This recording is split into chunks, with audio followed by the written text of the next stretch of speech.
Chapter 1602. Their benefactor? Sima Yu immediately thought of who he was talking about. Who else could be the benefactor of her father and daughter other than Lin, who saved her when she was still in swaddling clothes? Divination is around here. She really didn't know where divination was. It's not that close. It'll take a few days. Sima Lu Xian said. A journey of a few days wasn't considered far in this vast continent. This place is so close to the divination temple. Why don't they know that the emperor's tomb is here? Sima Yue asked curiously. You'll have to ask him. Sima Lu Xian shrugged. He also felt that the divination should know that there was an imperial emperor's tomb here. But why didn't they come and look for it? He would have to ask them to find out. Since that's the case, let's go to divination. I miss Xiao Tong too. He helped a lot when we were able to save Dad. Sima Yue thought of Xiao Tong and wondered how he was doing now. Divination? Then we can find Master Lin and ask him to help us calculate how to find Master when we reach the lost place. If he is willing to help, we can avoid many detours. Jiang Junxian also felt that this trip was feasible. Therefore, Sima Yue called Chongming out and rushed to divination that very night. On an inconspicuous mountain, there were many small courtyards located on the mountain. In the tallest courtyard, Lin was talking to a disciple. Little Tong, Lin called out softly. The apprentice came in from outside and bowed to him. Master, an important guest has arrived. Go down the mountain and welcome him. Lin instructed. Yes. Little helper stood up and ran down the mountain excitedly. Since he was an honored guest, with his status in the sect, it was not his turn to treat him. However, his master had asked him to come out and greet him, so it should be related to him. Thinking about it this way, who was it that called out? Sure enough, as soon as he reached the foot of the mountain, he saw the familiar figure of Chongming, as well as the person he missed very much on its back. Sima Yue and the others had just gotten down from the Chongming when the child came up to them and said with a smile, Sister Yue, Master said that an honored guest is coming, and it really is an honored guest. Sima Yue looked at Xiao Tong. They had not seen each other for more than 10 years, but he was still the same. It made her feel as if the past 10 years had not passed at all. Seems like Great Master Lin already predicted our arrival. Sima Yue smiled. Since that's the case, let's pay him a visit. Is it convenient for you? She had heard that many reputable people had come. It was already good enough to be able to enter the mountain gate, let alone see Lin in person. Master is discussing some matters with the disciples, but if we walk all the way, it should be about time. The little boy gestured towards them and then led the way to the mountain gate. The people guarding the gate did not stop them. Xiao Tong led them straight in and slowly walked up the mountain. Sima Yue looked at the mountaintop. The top of the mountain was surrounded by clouds and mist. The mountain was covered in lush greenery, and there was a gurgling stream between the mountains. There was also the crisp sound of birds chirping from time to time. The environment was quite good. As they walked up the mountain, Xiao Tong explained to them, such as when this place was built, what kind of rare fish there were in the small lakes, and so on. It was obvious that he was very excited. When the disciples passing by saw little helper acting like this, they were all a little surprised. Little junior brother usually looked quite steady. Who were these people? How could they make him so happy? Xiao Tong ignored those surprised gazes and led them up the stairs to the highest courtyard. This is Master's courtyard. Those people have not come out yet, so they should not have finished their discussion. Let's wait here. Xiao Tong led them to the square outside the courtyard. Sima Yue looked at the surrounding scenery. Other than these courtyards, there were no man-made buildings on the other mountains. Divination was really lucky. Han Miao Shuang thought so too. She asked Xiao Tong, divination has a high status in the continent. Why don't you build some grander buildings? Xiao Tong smiled and explained, Master said that we have already received God's pity, so we don't need to care about material comforts. Whether it's the main hall or the thatched cottage, they're all worldly possessions. We don't need them. Instead of thinking about those things, we should improve our inner self. This way, we can cherish God's gift. But you don't have to make yourself like a monk. Han Miao Shuang felt that their lives were too tough. Master said that this way, we can better maintain our nature. Xiao Tong said. Sima Yue nodded. Divinators could predict the future. They could know things that others did not know. They could calculate the vicissitudes of the world and the prosperity and fortune. If they didn't maintain their original self, once they lost themselves in the sea of material desires, the things they did could endanger others and even change the world. Divinators' lifespan was shorter than normal spirit masters. What was the use of wealth and glory? At this time, a few people walked out of the courtyard. Xiao Tong bowed slightly to them and sent them off. Esteemed guests, please forgive me for not going out to welcome you. Please come in. Lin's voice was heard. Xiao Tong led them in. Sima Yue realized that there were no tables or chairs in the house. There were only praying mats. Did they really make it look like a temple? Everyone, please don't mind. Lin waved his hand at them and gestured for them to sit on the praying mats. Sima Yue realized that something was wrong when she sat down. The praying mat was a little hard. It was like sitting on a rock. It was also warm. I happen to be teaching them here, so I need to use warm jade as a support. There are tables and chairs in other places. Lin explained. This warm jade is rare. I didn't expect to sit on a praying mat here. Just now I thought that your life here was tough. Now it seems that your life here is low-key luxurious. Sima Yue laughed. Lin didn't explain. They were a sect after all. It was impossible that they didn't have anything good. Divination didn't promote luxurious life, but they still had the style. I haven't congratulated you. You must have gained a lot from your trip to the tomb, right? I knew it. You should know about that tomb. Sima Yue wasn't surprised at all. This trip wasn't bad. We gained some benefits, but there were also some doubts. I was just about to ask you to help me solve my doubts. Doubts will be solved one day. The reason why you are still doubtful now is that the day you find out the truth has yet to come. Lin smiled. Sima Yue curled her lips. How different was this from the heavenly secrets that couldn't be revealed? Since you already knew that there was an emperor's tomb there, why didn't you investigate? Chapter 1603. Sima Yue asked what was on everyone's mind. We aren't fated with him. Even if we enter, we won't gain anything. Instead, there will be unnecessary sacrifices. Lin indeed knew about the tomb. Only you guys have such a faint heart. Sima Xiuqi had a bone-deep respect for Divinator. If it were anyone else, knowing that there was an imperial emperor's mausoleum, they would have long gone to snatch the treasure, right? Just like last time, even though they knew that there was something fishy about the Qi spirit, there were still a lot of people who rushed forward and left their lives there. It was only because he was unable to resist the greed and lust in his heart. Then do you believe in the concept of the destined person? Sima Yue asked again. Yes and no. Lin couldn't see, but his eyes didn't look empty. He looked at Sima Yue with a smile. Everyone has their own destiny. This is predestined by the heavens.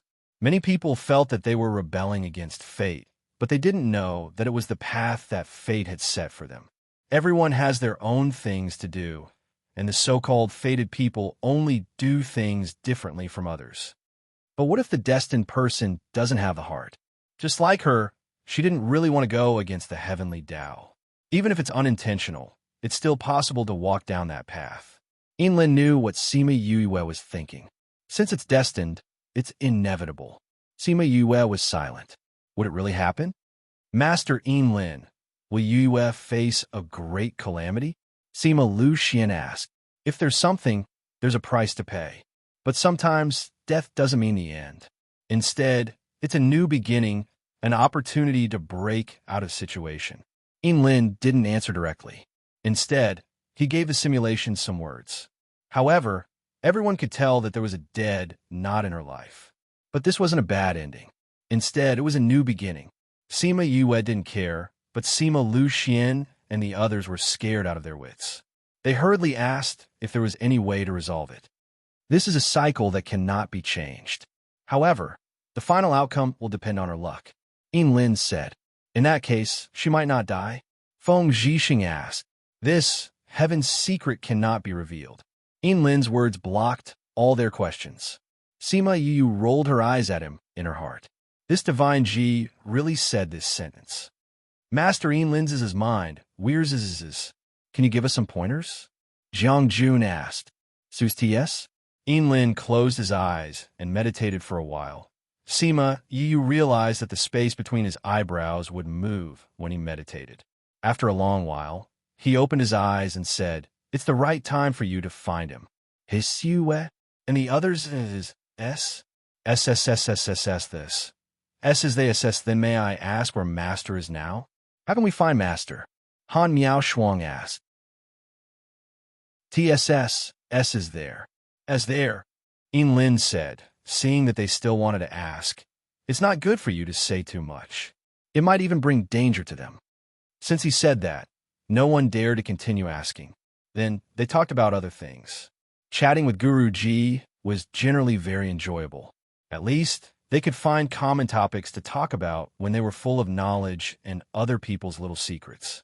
After chatting for a while, everyone felt that Master Enlin was not so cold. He was quite friendly. On the way back, Sima Yue heard Han Miaoshuang's description of Enlin. Wasn't it easy for Master Ji to trick them? Sister Yue, why don't you stay here for 2 more days? Master said that you don't have to rush. That means 2 more days won't matter. Little Helper said to Sima Yue. Okay. Sima Yue agreed readily. To be able to be a guest at divination was an honor that others envied. Little Helper saw that she agreed and immediately went to arrange a place for them to stay. He didn't bring them to the guest room. Instead, he asked people to clean up the small courtyard beside his courtyard. Then, he brought them to visit divination for the next 2 days. Even though it was a visit, they finished visiting it in a day because this divination was too small. After staying for 2 days, Sima Yu and the group went to bid farewell to Enlin. Enlin only nodded slightly and said, "It's good to hide your incompetence, but sometimes it's your talent that makes people look askance at you." After that, he let them leave. Little Helper sent Sima Yue to the mountain gate and watched her leave reluctantly. He didn't know when he would be able to see her again. Enlin stood at the top of the mountain and looked at Little Helper, who was a little disappointed. His emotions were as messy as the wind. He was conflicted. On one hand, he wanted Little Helper to interact with Sima Yue. That was his destiny and couldn't be changed. But on the other hand, he had his own selfish motives. He wanted Little Helper to avoid that calamity. But as he said to them before, was it really something that could be avoided? Fate always had its fixed path. In the end, it couldn't be avoided. What had already started, he couldn't change it. The only thing he could do was to try his best to remedy it at the end, even if he would lose his life. Little Helper sent Sima Yu off. He turned around and saw his master's lonely figure at the top of the mountain. This scene, until the end of his life, was still fresh in his memory when he looked back on this life. But at this time, he still didn't understand why his master had such an expression. Why did he look as if he was about to become immortal? Sima Yue and the group left in the Chongming. They went to the address given by Mao Sanquan. However, when they arrived at that place, what they saw was a vast ocean. Is the address given by Mao Sanquan correct? Feng Zhixing was a little dizzy when he saw the ocean. That's right. Director Mao said that a reed can cross the river and the sea. Lost Peng Lai, the future of God. We should have to cross the sea. Su Xiaoxiao said, but there's no boat here. Let's wait. Sima Lu Xian said, Father, when you went there, did you also go from here? Sima Xiuqi shook his head. We followed others there. We used their transportation array and went directly to the Lost Land. Speaking of which, we didn't know that it was an island because it was too big. Since Director Mao said it was here, there should be a boat. Let's wait and see. If it doesn't work, we'll think of a way to go there directly. Okay. They waited here for 10 days. Not to mention a boat, even a spirit beast didn't appear. Just when everyone was about to be disappointed, the sound of oars cutting through the water came from the fog. Chapter 1604. Previously, the sea was calm and tranquil, stretching as far as the eye could see. Where did the thick fog come from? However, a day ago, a thick fog slowly floated over from the surface of the sea, enveloping the entire surface of the sea. Even divine sense could not penetrate it. The fog was strange, but what was even stranger was the sound of oars in the fog. There was nothing just now. The sound of paddling was too sudden. Then, an average-sized ship appeared. The boat slowly emerged from the thick fog. There were few oars on the deck. The few of them used the oars to propel the boat over. Nearing the shore, the anchor was dropped, and a group of men disembarked. He looked at Yue and the others who were waiting by the shore and left without saying anything. When most of the people on the deck had come down, a man wearing a sleeveless linen waistcoat appeared on the deck. His head was wrapped in a white cloth. When he saw Sima Yue and the rest, he frowned. Why are there only so few of you? Forget it. Do you want to cross the sea? Is this the ship that leads to the Lost Lands? Huang Yingying asked. The man took out a cigarette from his belt and knocked it on the deck. When he heard her words, he glanced at her indifferently and said in a contemptuous tone, "Aren't you guys waiting here for my ship? Are you coming? If not, I'm leaving." For what he said, he should be going to the Lost Lands.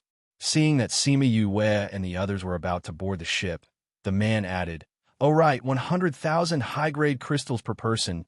No bargaining." The corners of everyone's mouths twitched when they heard this. A ship fare of 100,000 top-grade crystals was too expensive. Fortunately, the Sima family was not short of money, especially Sima Yue. She had made a lot of money from the last auction. She boarded the ship and gave him 800,000 top-grade crystals. Only then did the man's attitude become much better. When he saw Sima Yue looking at him with a smile, he laughed and said, "Little girl, you're quite straightforward." In the past, those people, regardless of whether they had money or not, liked to complain to him that the ferry fare was too expensive. Otherwise, they would say that there were more people and they would give him a discount, which annoyed him greatly. Uncle wants to ensure our safety and build such a ship. He must have spent a lot of effort and money. It's only right for him to collect the fees. Sima Yue said with a smile. "Ha ha, little girl, you're quite smart." The man laughed. "May I know how to address you?" Sima Yue saw that he was in a good mood and took the opportunity to get close to him. "You can call me Helmsman Tua." Helmsman Tua rarely liked a little girl and was willing to talk to her. "Then can I call you Uncle Tua?" "Up to you." It was just a form of address, so he didn't care. He waved at Feng Zhixing and the others and said, "You guys come and paddle." "Us."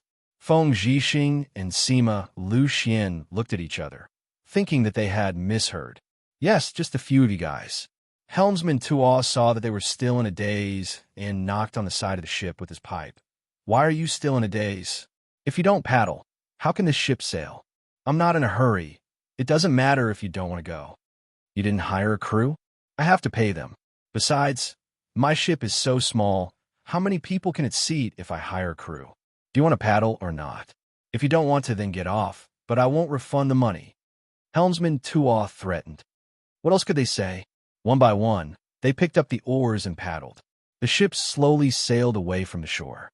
Helmsman Tua saw that they had started to paddle, so he sat on the stool next to Class A, took out his leaf cigarette, rolled it, inserted it into the cigarette, but lit it with spiritual power and started to smoke.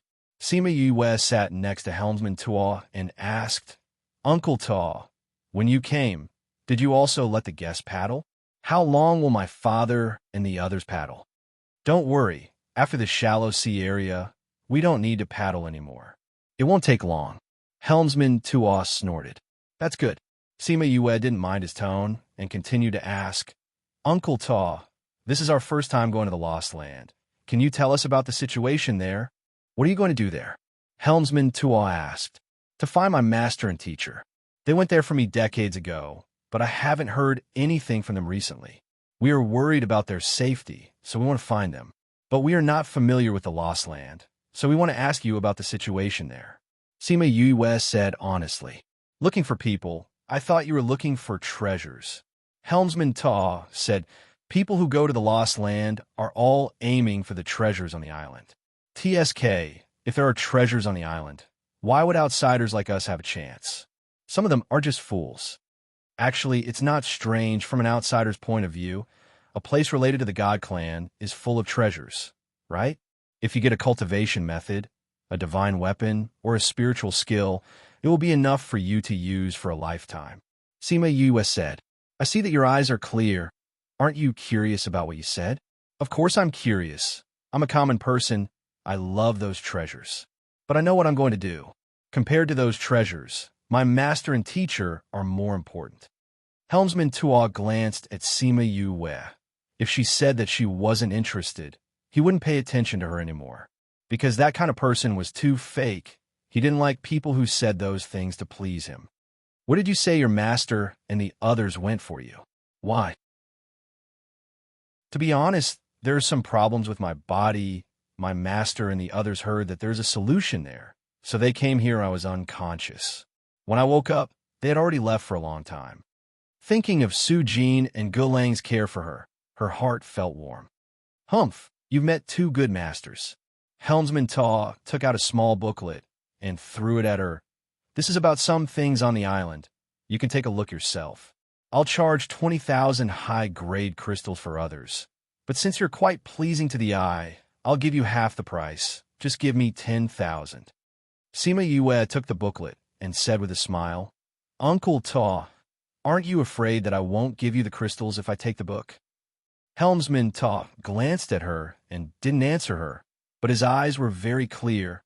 You dare not give it to me? Just throw it into the water. However, his eyes were very accurate. This girl in front of him was clearly someone with a lot of money and was the easiest to trick. This kind of person wouldn't do such a shameless thing. Or it could be said that no one dared to do such a shameless thing in front of him. Sima Yi was seen through by him and pouted. She took out 10,000 top-ranked crystals and gave it to him. Seeing her crystal card lose 10,000, her heart was bleeding. But when she heard Helmsman Tuo's words, she almost fell into the water. Chapter 1605. Helmsman Tuo said, You can't take this booklet with you. You can only read it on the ship. You have to give it to me when you get off the ship. As for how much you can read, that's up to you. That was to say, he had charged her 10,000 top-grade crystals just for watching the show. Sima Yue clenched her fists and loosened them several times. She tried her best to suppress the anger in her heart. A good woman doesn't fight with a scoundrel. After she silently repeated it twice in her heart, she slowly calmed down and asked with a smile, Uncle Ta, you must be very rich, right? I'm a poor ghost. Helmsman Ta saw the calculation in her eyes and denied flatly. Sima Yu rolled her eyes at him, clearly expressing what she meant. Who would believe you? We will walk for more than half a month. You'd better hurry up, Helmsman Tuo reminded. Sima Yue was sure that this guy was an unscrupulous businessman when she saw his smile. However, she didn't have time to talk to him about this right now. She held the booklet and went to the side to read it. Sima Xiuqi and the others paddled for half a day until their hands were sore. Finally, they heard the sound of amnesty. That's enough. You don't need to paddle anymore, Helmsman Tuo said. Su Xiao and the others felt that the sound was like the sound of nature. Their tired bodies were liberated, and they immediately laid down on the deck. Helmsman Tuo had just finished smoking a stick of tobacco. He knocked the residue off the side of the boat and said to the several people who were paralyzed on the boat, You can't stand this much. Helmsman Tuo, this is physical work. Feng Zhixing felt that his hands were no longer his own. With your physiques, you'll definitely be captured and treated like rabbits when you reach the island. Helmsman Tuo glanced at them. His gaze was a bit wretched, as if he was appraising them. Sima Yue happened to look up and saw his gaze. She put down her book and said, Uncle Ta, are you bored enough to do this? Usually I won't, but if you provoke me, I still have a few old buyers. Helmsman Tuo wasn't embarrassed after being exposed. Instead, he smiled wretchedly and his gaze became more wanton. Uncle Ta, do you know that you look like a procuress now? Sima Yue wasn't worried that they would be sold by him. If he had such thoughts, he wouldn't show it now. Right now. Little girl, can't you say something nice? Helmsman Tuo wasn't satisfied with the title of procuress. I've heard of another term before, but I don't know if you'll understand it if I tell you. What? Pimp. Sima Yu ignored him after she finished speaking and continued to bury her head in the information in her hands. Although she didn't know what, she didn't know the Yue read. A Yue, fortunately, she had the ability to read 10 lines at a glance. Otherwise, she might not have been able to finish reading before she got off the boat. Yudo Yue, Yuyu, and Yuyue here to cultivate Yuyuit? Yuyu? Yuyuet? It was said that even the beggars on the streets could be supreme level experts. Therefore, many outsiders also wanted to come here to cultivate, but the spiritual energy here was very strange. Without a specific cultivation method, it was impossible to improve one's strength. At most, one could only replenish the spiritual energy used up. Thinking about it, if it wasn't for the fact that only those with cultivation techniques could stay on the island, then any random person would be able to snatch cultivation resources from them. Initially, he thought that there would not be many people who were related to the celestial race. However, he did not expect that the entire Lost Lands was comparable to a first-rate city. There were many people and complicated relationships. There was also an unusual amount of scheming and plotting against each other, oppressing each other. When she saw the last page, she was stunned and subconsciously looked at Helmsman Toa at the bow of the ship. "Little girl, if you stare at me like this, I will think that you are interested in me." Helmsman Toa leaned against the railing and basked in the sun. Even though he didn't open his eyes, he knew that Sima Yue was looking at him. "Uncle Toa, is this map real?" Sima Yue could not help but ask. "It is real." Helmsman Toa did not even dare to lift his eyelids. Sima Yue swallowed her saliva and looked at him with a different gaze. "Uncle Toa, you drew the map in such detail. Aren't you afraid that they will chase after you?" "I'm just a helmsman. Who would chase after me for no reason?" Helmsman Toa said disapprovingly. "Little girl, how is it? Is my 10,000 top-grade crystals worth it?" Of course it is." Sima Yue calmed herself down. "Uncle Toa is an honest person. Yue is indebted to you. Wait until you come back alive, then you can say this to me." Helmsman Toa said lightly. "Uncle Toa, do you have this map in every booklet? Do you think it is possible?" Sima Yue laughed. It was impossible. On the night after the booklet, there was a panoramic view of the island. Moreover, there was a map of all the forces in every position. What's more, there was even a map of every force. She estimated that if it was even more detailed, there would be a tunnel for them. With such a map in hand, wouldn't she be able to do whatever she wanted on this island? At the same time, she looked at Helmsman Toa with more respect. Would a person who had such a map be an ordinary helmsman? If those forces knew about it, they would chase after him to the ends of the earth. How could he be so leisurely helmsman here? However, "Uncle Toa, why did you give me this map?" "I gave it to you. Why do you ask so many questions?" Helmsman Toa finally opened his lazy eyes. He looked at Sima Yue with disbelief and said, "If there must be a reason, it is that I like you. You have to take it as your charm." Sima Yue curled her lips. She did not believe in her charm. How could an old man like him be subdued by a little girl's charm? There must be some unspeakable secret.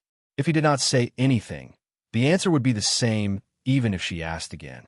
However, no matter what his purpose was, this map was very important to her. "There are still 2 days before we arrive. Why don't you hurry up and look at it?" Sima Yue laughed and began to look at the map.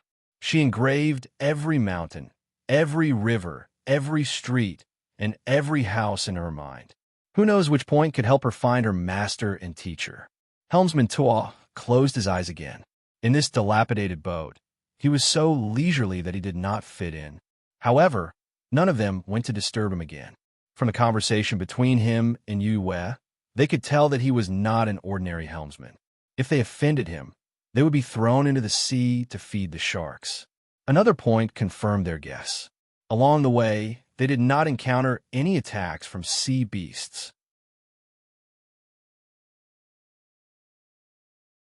Chapter 1606. If he wasn't strong, then he might have a high status. No matter which it was, the spirit beasts in the sea would avoid him. Helmsman Toa was very good at estimating the time. He said that they would arrive in 1 or 2 days, and the ship really arrived at the Lost Land the next evening, an island comparable to the mainland. "Here we are. Give me the booklet." Helmsman Toa reached out his hand to Sima Yue. Sima Yue had already memorized the entire map. When she saw him reaching out for it, she returned the booklet to him. He also gave him a few jars of good wine. I heard that boatmen drink a little wine. This is the wine that I brewed. Take it as a thank you gift to Uncle Ta.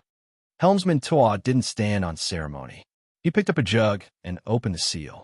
A burst of wine fragrance wafted out. He took a big gulp, and the spicy feeling spread throughout his body. This wine is not bad. It's strong enough. Helmsman Tua kept all the wine into his interspatial ring and said to Sima Yue, "Little girl, I won't take advantage of you. There's an old monster on Rabbit Ear Mountain. You have to be careful when you go there. If you can't handle it, just tell me the name of Helmsman Ta." They had mentioned Rabbit Ear Mountain when they were on the boat, so it was not surprising that he knew where they were going. Sima Yue grinned. "Uncle Tua, you're so sincere. If there's any danger later, I'll definitely tell them your name. If we meet again, you have to prepare some more wine like this for me," Helmsman Tua requested. No problem. There were plenty of them in the Spirit Pagoda, but taking out too many at once wasn't as tempting. In that case, he would give it to her the next time they met. With the map in their heads, they didn't go to Rabbit Ear Mountain immediately after they got off the ship.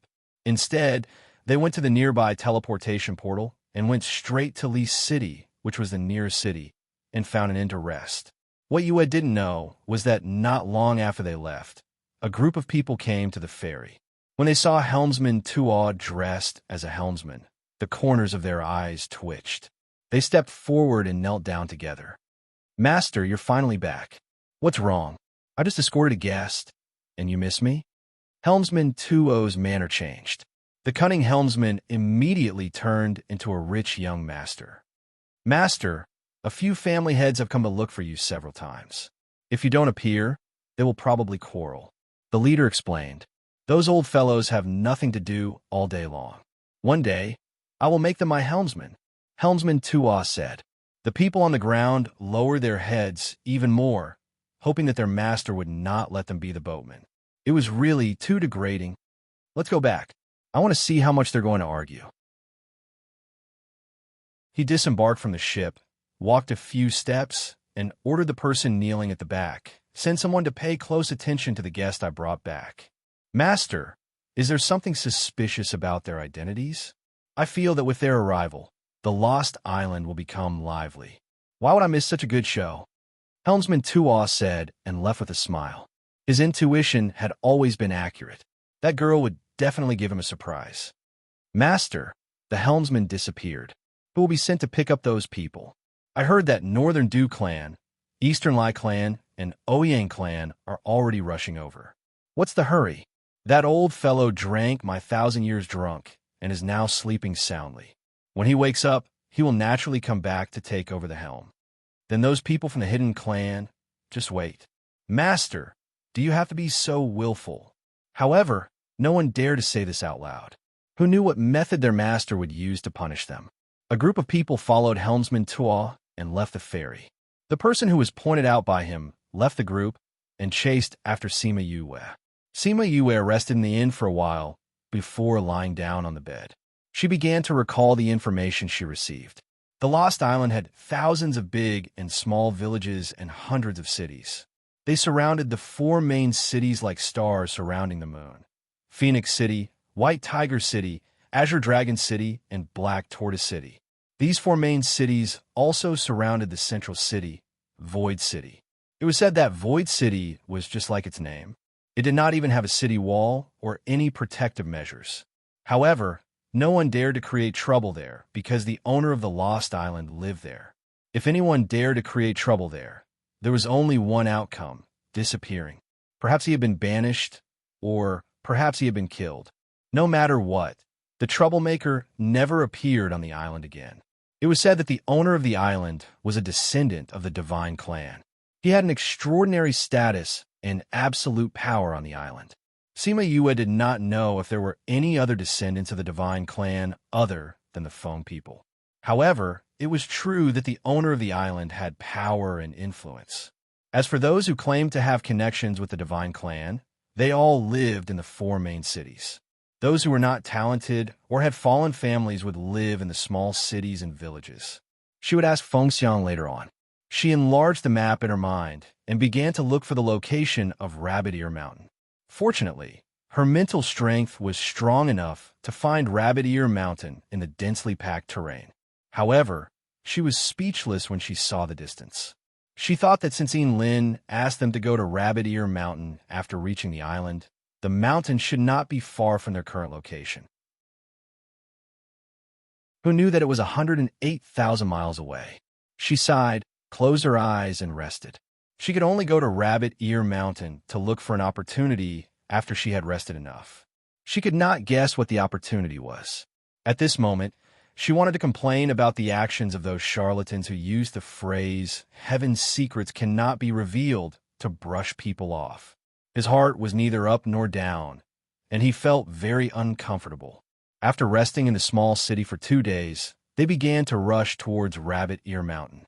After going through several teleportation portals and flying beasts for a few days, they finally arrived at the vicinity of Rabbit Ear Mountain. "Grandpa, Grandma, I heard that Rabbit Ear Mountain is very dangerous. The sky is already dark today. Let's find a place to rest and enter the mountain tomorrow." Okay. After rushing for so many days, everyone was a little tired. She had the strongest mental strength and seemed to be in good spirits. While everyone was resting, she went out and walked around. She realized that the people on the island were more arrogant and looked down on outsiders. However, because she was not the only outsider, she was not targeted. However, she heard from those people that something big happened on the island. That was why there were so many outsiders. She did not know what happened that caused so many outsiders to come to this island that did not have much contact with the outside world. She walked one round and inquired about some matters regarding Rabbit Ear Mountain from others. Seeing that she was an outsider, they did not bother about her. In the end, they told her some unimportant information for the sake of money. It was nothing more than where was more dangerous, where there were more medicinal herbs, and so on.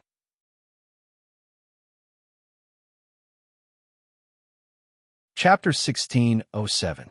Love. Sima Yue thought that there wouldn't be many people rushing towards Rabbit Ear Mountain like them. However, she didn't expect to see a group of people leaving the city and heading towards Rabbit Ear Mountain as soon as she arrived at the city gate. Since they weren't familiar with the environment, they discussed for a moment and decided to find someone to accompany them. In the end, this glorious and difficult task fell on Sima Yue and Han Yaoshuang. Because everyone agreed with Feng Zhixing's point of view. Yi was born with affinity, plus she and Han Yaoshuang were two great beauties. It was easy to get into relationships with others. Sima Yue rolled her eyes. How could she do that? However, the two of them resigned themselves to their fate and began to search for their target. He didn't want women in his entourage. He also didn't want people who looked too cunning. He also didn't want people who were too smart. Perhaps, before he could get any information out of them, someone else might get the information out of them. After looking around, they finally chose a group that seemed to have only a dozen people. They were dressed plainly and looked very deceptive. They were discussing something under a big tree outside the city. All of them looked worried. "Excuse me, big brother. May I know which direction is the Rabbit Ear Mountain?" Sima Yue pulled Han Yaoshuang over and asked with a smile. Their conversation was interrupted, but they were not angry. They looked at the two of them and pointed in the direction of Rabbit Ear Mountain. Follow the northeast direction and fly for 2 days.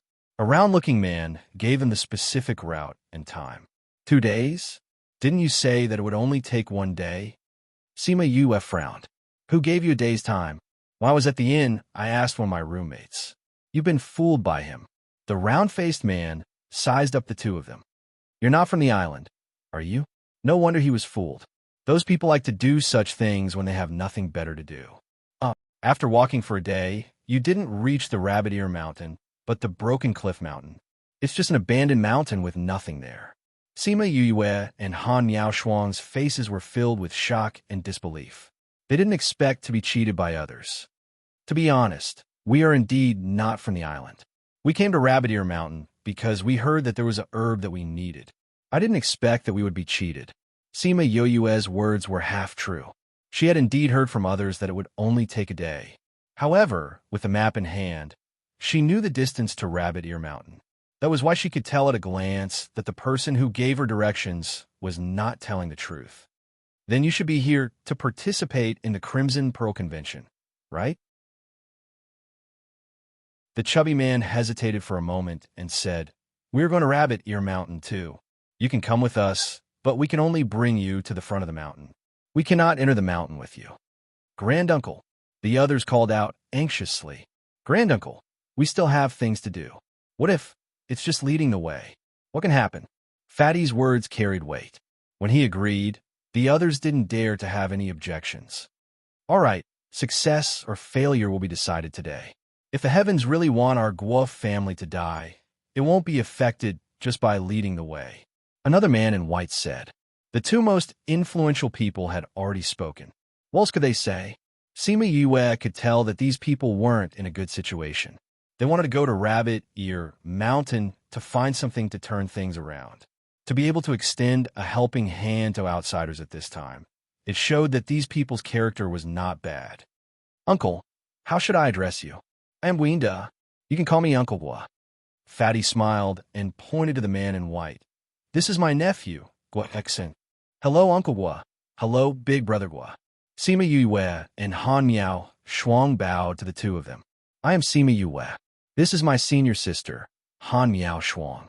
That is my grandpa, grandma, father, and the others." She waved to the few of them from afar. After they walked over, she introduced them to each other.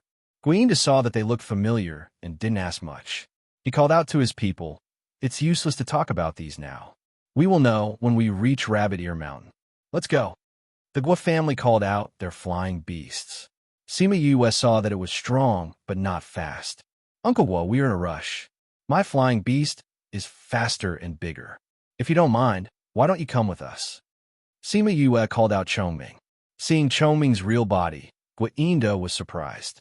But he quickly regained his senses and said, "Since you are in a rush, we will follow you." "All right then, please go ahead." Sima Yue brought everyone to Chongming's back and let it fly towards the northeast direction. Along the way, Sima Yue and the rest chatted about unimportant things with Guinda. They also talked about their own things to get closer to each other. When they talked about how they were charged 800,000 top-grade crystals for the boat ride, the Gua family treated them as spendthrifts. "Why, isn't it 10,000 per person?" Sima Yue asked when she saw them smiling at her. "No, this boatman's charges are very strange. The standards are different, but there has never been a situation where he charged 100,000 per person." Guinda smiled until his eyes could not be seen. Sima Yue was stunned.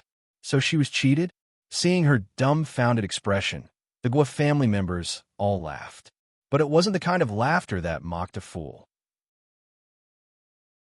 They just felt that her expression when she realized she was cheated was a little cute. Can the boatman charge as he pleases? Won't people make a fuss if he charges too much? Han Miao Shuang asked. Hee, everyone knows the boatman's identity. Who dares to make a fuss with him? Guo Xian laughed. Sima Yue said in her heart.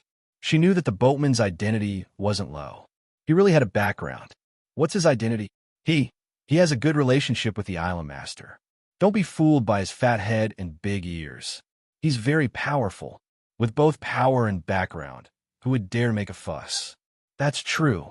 With these two things, he can do whatever he wants. No, you said that the boatman is fat? Isn't he a strong man? Sima Yue asked. A strong man? Are you mistaken?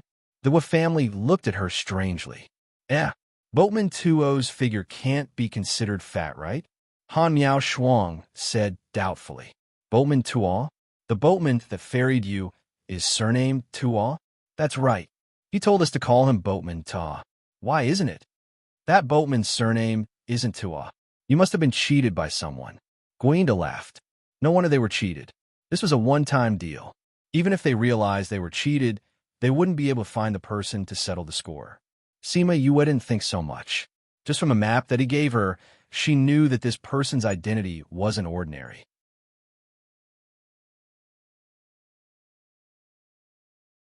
Chapter 1608. Wasn't it just a few 100,000 crystal stones? She really didn't care, as long as those things were useful. Thinking of this, she instantly felt like she was a rich and overbearing S-bag. Yue, since you can take out so many crystals, it means that you don't lack that little bit.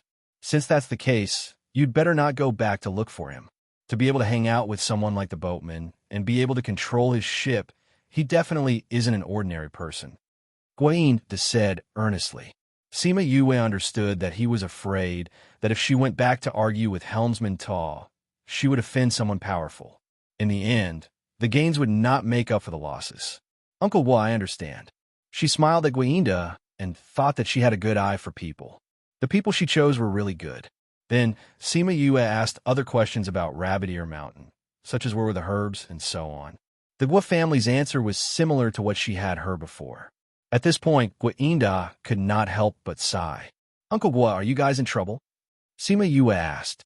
Seeing that the Guo family was looking at her warily, she scratched the back of her ear and said, You guys looked so worried before, and now you're sighing at the mention of North Mountain. That's why I wanted to ask. If there's anything inconvenient, you don't have to tell me. Anyway, this matter had nothing to do with her, so it wouldn't affect her whether she said it or not. She only wanted to ask because she saw that they were nice people. No, if he said it, he might be soft-hearted and go to help. When she thought of this, she actually hoped that the other party would stop talking. Sigh. Gwaine sighed again. It's not that we don't want to tell you, but there's no point in telling you. Instead, it will only bring you more trouble. Once we reach the Rabbit Ear Mountain, all of you can just separate from us, and the trouble will naturally not follow you. His words aroused the sympathy of Han Miao Shuang and the others. I heard you guys talking about extermination. Is it that serious? The Guo family members were all silent. Han Miao Shuang also knew that she had asked something she shouldn't have and was a little embarrassed. The originally harmonious atmosphere suddenly turned awkward. Actually, it's not a big deal. This is a family matter. If we talk about it, it will only bring you trouble. Guo Xian smiled. However, this might also be an opportunity for us, so it's not that serious. That's good. Sima Yue then asked a few other questions to cover up what happened just now. Halcyon's speed was extremely fast. If it wasn't for the fact that Sima Yue wanted him to slow down, they would only need a day to reach Rabbit Ear Mountain. Even so, the Guo family was still surprised by Chongming's speed. Sima Yue did not explain further. After arriving at Rabbit Ear Mountain, the Guo family left after exchanging a few words. These people are not bad. They left in such a hurry because they were afraid of bringing trouble to us. Huang Yingying said with some emotion. They could tell that the Guo family was not a big family. It was just a small family living at the end of the island. According to the information Yue had read, a family like the Guo family had to rely on a more powerful family. Thinking of this, she sighed. As the saying goes, wherever there are people, there will be Jianghu. Even a place like the Lost Lands was not spared. It's indeed not bad. I'll let the Scarlet Bees follow them. If it's a small matter, we'll help if we can. If it affects the purpose of this trip. Sima Yue did not finish her sentence, but everyone understood. They came here to look for their master and teacher. Nothing should affect their purpose. Master Yinlin only asked us to come to Rabbit Ear Mountain to look for an opportunity, but he didn't say what it was. What should we do? Su Xiaoxiao looked at Sima Yue. She had the most contact with Yinlin, so she might understand what he meant. Sima Yue recalled the last time they went to Ghost City. The opportunity Xiao Tong mentioned was Mu Si. Was it to look for a person this time? She shook her head, indicating that she did not know. Since you don't know, let's just walk around. Anyway, Master Yinlin said that it's here. I think we'll meet him eventually. Sima Lu Xin said, Didn't he say that there are many herbs here? Since it's the Lost Lands, there should be different herbs here. Since we have nothing to do, why not look around? Feng Zhixing said, All right. Everyone was not familiar with this place, so the group of people wandered around the mountain. Occasionally, they would meet some people who came here to train or to look for treasures. However, they did not see the Guo family. Perhaps everyone was paying attention to the Guo family, so they were not too far away from the Guo family. However, they were brought to the depths of Rabbit Ear Mountain unknowingly. Sima Yue saw that the grass was getting thicker and thicker, and the spirit herbs they obtained were getting older. Sima Yue knew that they were in the depths of the mountain. She frowned slightly when she thought of what Helmsman Tua said about an old monster living here. Perhaps it was because everyone knew about this, so very few people came here and left these spirit herbs behind. The Guo family had always been in front of them, which meant that they were deeper in than them. What did they want that they needed to come to such a dangerous place? Suddenly, she stopped in her tracks and frowned tightly. Yue, did something happen to the Guo family? Huang Yingying asked. Sima Yue nodded and said, the Guo family fought with someone. It seems that they saved a young man. The other party is stronger than them. She explained the entire situation in 2 short sentences. The Guo family's strength was not low outside, but on this island, it was not enough. How are they compared to us? If we call the others, there should be no problem. Sima Yue said. The others? Didn't Xiao Shi's father send some people to stay with me? I brought them here. Yes, to protect Xiao Shi's safety. Sima Yue smiled wickedly. Xiao Shi, who was in the spirit pagoda, heard this and rolled his eyes at her. This person who used her position for personal gain, she did not play with him anymore. She only knew how to throw him into the spirit pagoda. Fortunately, he was now familiar with the beasts and was not as clingy as before. When she needed him to leave, he could find something to play with in the spirit pagoda. Most importantly, he and Little Roar could turn the spirit pagoda upside down. If it were not for Qi Yin and the others keeping watch, who knew what would have happened? The first time she saw their results, she could not help but facepalm. It was really... She could not bear to hit Xiao Shi. The most important thing was that she could not hit him. If his father found out, he would settle the score with her. Thus, in the end, she hung Little Roar up and hit him a few times, causing him to feel indignant. The 2 of them were the ones who caused trouble, but in the end, he was the only one who was punished. It was not fair, Wu.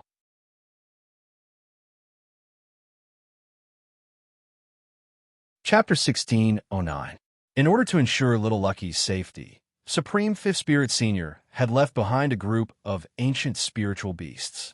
Before he left, Sima Yue had brought them all into her little realm. However, she could not order those old fellows around. Thus, she called Little Lucky out. At first, Xiaoxi was still a little arrogant. She usually didn't play with her, but now that she was begging her, she was determined to ignore her. However, he couldn't resist the closeness he felt towards her.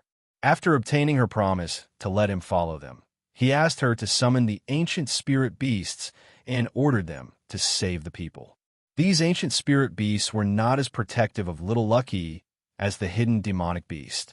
As long as Little Lucky's life was not in danger, they would not appear. The order they received was to not only protect Little Lucky, but also to listen to him. Now that Little Lucky had ordered them to save her, they naturally did not dare to delay. Without stopping, they rushed to the place Sima Yue had mentioned.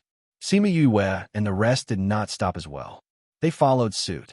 By the time they arrived, the Guo family was already heavily injured and lying on the ground. A black-clothed man stood beside Guo Inda and stepped on his chest. He sneered, Guo Inda, you didn't think that there would be a day when you would be stepped on by me, right? Guo Inda was already heavily injured, and after being stepped on by that person, he lost half of his life. He grabbed the man's feet with both hands. He couldn't move them away, but at least it would be better. Tang Fei, don't be too happy yet. You dare to chase after young master? Aren't you afraid of being exterminated? Cough, cough. Before he could finish his sentence, he choked on the surging blood and started coughing nonstop. Young master? This bastard? He's not worthy. Tang Fei glanced at the youth lying not too far away and said, At this time, I'm not afraid to tell you that this old man is under orders from above. As long as we kill this bastard, not only will we be exempt from the taxes, we will also be able to participate in the Crimson Pearl Convention. Without him, the person above him would be the young master, the future patriarch. If I follow him, will my Tang family fall into ruin? On the other hand, your Guo family has offended the higher-ups. Just wait for your family to be exterminated. Tang Fei and his subordinates all laughed. They were very arrogant and conceited. The youth on the ground clenched his fists, his face full of resentment and unwillingness. Guinda, although your Guo family is finished this time, you don't have to die today. You can only blame yourselves for being a busybody and wanting to save this person. Let me tell you, none of you are going to escape today. Tang Fei added more strength to his leg. Tang Fei, stop. The youth angrily condensed his spirit energy to attack Tang Fei, but he was also an arrow at the end of its flight, and his attack was easily broken by Tang Fei. Bastard, don't worry. Once I'm done with him, I'll send you on your way. Tang Fei laughed. Tang Fei, if I don't die today, I will definitely slaughter your entire Tang family. The youth said hatefully. I'm so scared. Tang Fei said in a strange tone, before sending Guinda flying with a kick. He came to the youth's side and said, Tao, Yi Xian, do you still think you're the young master of the Tao family? You're just a bastard from God knows where. How do you call me that? Didn't you want to slaughter my entire family? Then I'll send you to hell today. After he finished speaking, he condensed his spirit energy in his hand and attacked the person on the ground. Sima Yue secretly cursed. The ancient spirit beast was still so far away from them. How could they save that child? Han Miaoshuang knew that Sima Yue had always been by her side. Before she could sense that she was gone, she saw her suddenly appear beside Tang Fei. She only saw her silently appear and send Tang Fei flying with a palm strike. She grabbed the youth on the ground and retreated 10 meters to Guinda's side. Seeing the person who suddenly appeared, both parties were stunned. The Guo family reacted first and said excitedly, You a young lady? Why are you here? Tang Fei secretly cursed when he heard that. The Guo family and this person obviously knew each other. If she saved Tao Yi Xian, then they would all be finished. However, seeing that she was alone and wasn't very powerful, his anxious heart calmed down. Young lady, I advise you not to meddle in other people's business. Be careful not to lose your little life. Tang Fei threatened. Sima Yi was still carrying Tao Yi Xian in her hands. When she saw how dirty he was, her eyebrows furrowed slightly. She took out a pill and stuffed it into his mouth before releasing him. She let him sit in front of Guinda. As for her, she stood steadily in front of the two of them. This posture was clearly telling Tang Fei that she had saved these two people. Tang Fei originally thought that Sima Yue was young and inexperienced. She had come to help because she was young and ignorant and had given in after being scared. However, he didn't expect that she would completely ignore him and even give Tao Yixian a pill to eat. She didn't even put him in her eyes. Tao Yixian looked at Sima Yue's back. He didn't know why, but his usually cold eyes were actually a little wet. Ever since he was young, not many people had stood in his way. There had only been 2 women. One of them was his mother who had died protecting him, and the other was this stranger in front of him. Sima Yue stared at Tang Fei for a while. That fearless look, that disdainful look in her eyes, really stunned him. He couldn't help but take a step back. Uncle Guo, should we leave them alive, or should we just kill them? Sima Yue turned her head to ask. Guinda never thought that helping them lead the way out of the kindness of his heart would lead to a reversal in today's hopeless situation. He glanced at Tao Yixian and said to her, Leave them alive for now. The young master may have some questions to ask him. Sima Yue nodded and said, Did you hear that? Tao Yixian was stunned. Could it be that she didn't plan on doing it herself? Just as she spoke, several figures rushed out from behind and quickly took down the Tang family members. This scene caused the Guo family members to stare in shock. Wasn't this a little too easy? The ancient spiritual beasts had all retracted their auras so that they looked no different from normal transformed beasts. No one would have thought that they were ancient spiritual beasts. Who are you people? How dare you touch my Tang family? Tang Fei refused to give up and wanted to use his family name to scare her. Sima Yue didn't know who this Tang family was. Perhaps it was because they were too young, so they hadn't received Helmsman Tuo's pamphlet. Since that was the case, there was nothing for him to be afraid of. You guys went too easy on them. They still have the energy to make a ruckus. Little Lucky jumped on Sima Yue's shoulder and pointed at Tang Fei as he cried out. Those ancient spirit beasts understood what he meant and punched him in the stomach again. How could Tang Fei take a punch from an ancient spiritual beast? He couldn't even cry out before he fainted. When the others saw what happened to him, they couldn't help but purse their lips. They didn't think that she was this simple and violent. The remaining people ran over and fed the Guo family members pills so that they could heal their wounds first. If there were any other problems, they could talk about it later. She then began to size up Tao Yixian. Handsome features, large eyes, long eyelashes, and a deep gaze that sucked people in.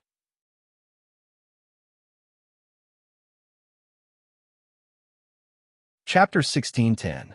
Tao Yixian felt a little embarrassed when he saw Sima Yue sizing him up. It wasn't because he wasn't used to being stared at, but he was afraid that she would see through his emotions. Sima Yue noticed his evasive gaze and squatted in front of him, asking, "Little brother, how old are you?" It was a very normal question, but it made the other party blush. He turned his head to the side and ignored her. This little guy has quite a temper. Han Miao Shuang walked over. "Hey, little guy, we're your saviors. You can't be so arrogant, understand? Yue, don't be like this. Young master is not a child." Guiyinda had already eaten the pill and was able to sit up. When he saw them talking to Tao Yixian like this, he spoke up. "Not child? Then why does he look like a 10-year-old child?" Sima Yue reached out and pinched his face. There was no human skin mask or anything like that. It was indeed the body of a young man. Tao Yixian wanted to resist, but because his injuries were too severe, he couldn't. Guiyinda's expression changed, and he explained, "It's like this young master was plotted against by them. That's why he became like this. Young master is already over 400 years old." Sima Yue's hand froze in the air. Seeing Tao Yixuan's sparkling eyes, she giggled. "You're really not a kid." Humph. Tao Yixian didn't want to pay attention to her. However, the area where she had pinched him felt a burning sensation on his face. Fortunately, his face was covered in dust, so nothing could be seen. Han Miao Shuang looked at Tao Yixian curiously. What made him turn from an adult into a child? Guiyinda shook his head. He didn't know either. They turned their gazes towards Tao Yixian. All right, this proud little fellow would definitely not tell them anything. "By the way, Yue, why are you here?" Guiyinda changed the topic to make the atmosphere less awkward. "Oh, didn't you say that there are many medicinal herbs in the North Mountain? We came here to look for herbs, and unknowingly, we ended up here. Later on, I heard sounds of fighting, so I came over to take a look. I didn't expect it to be you guys," Sima Yue explained half-truthfully. They had indeed found some medicinal herbs along the way, so it wasn't a lie. "I didn't expect you to be so powerful. We were blind before. I wonder who these benefactors are," Guo Xian said. They looked at the ancient spiritual beasts with strange expressions.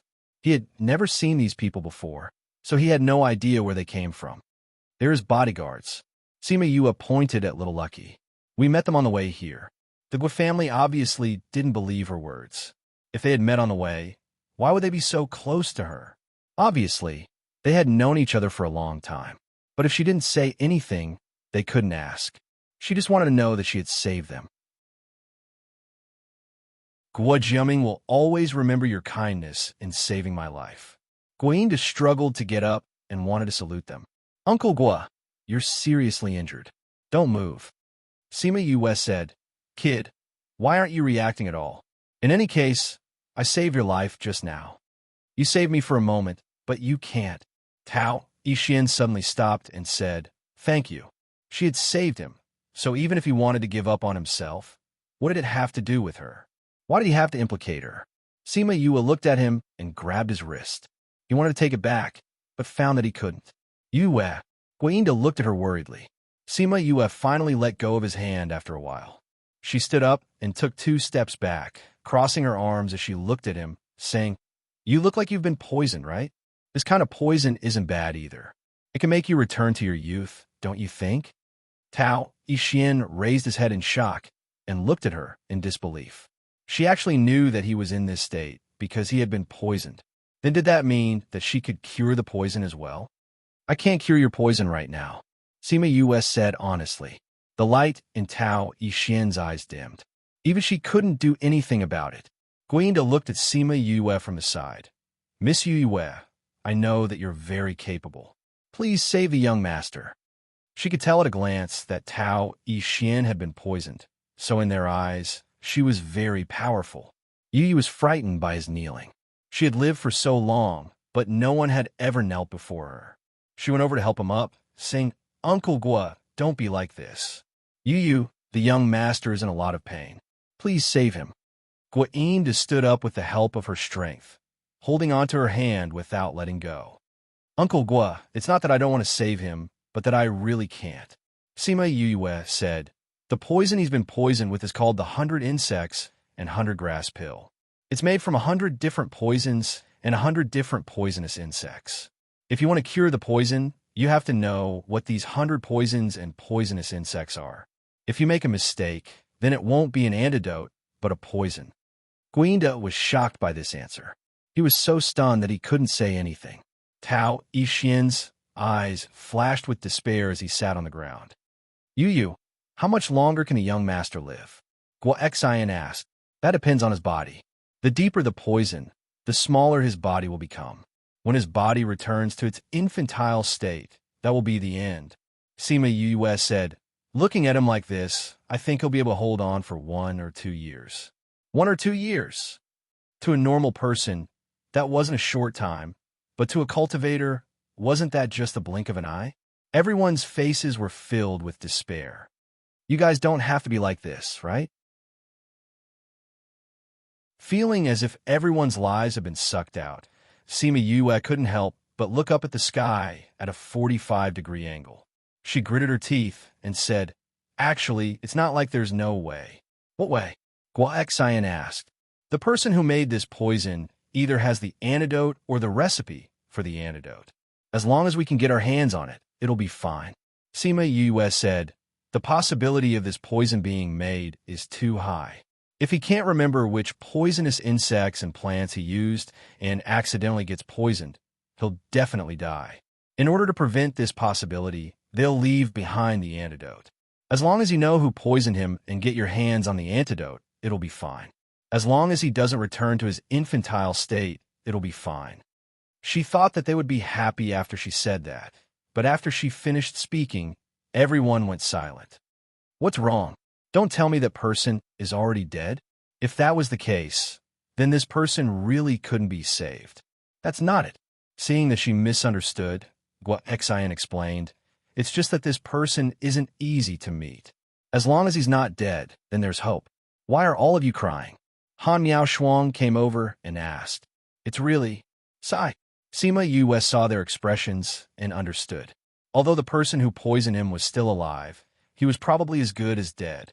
Before she could ask what happened, a sudden aura shrouded them. Sima Yue felt the aura coming towards her.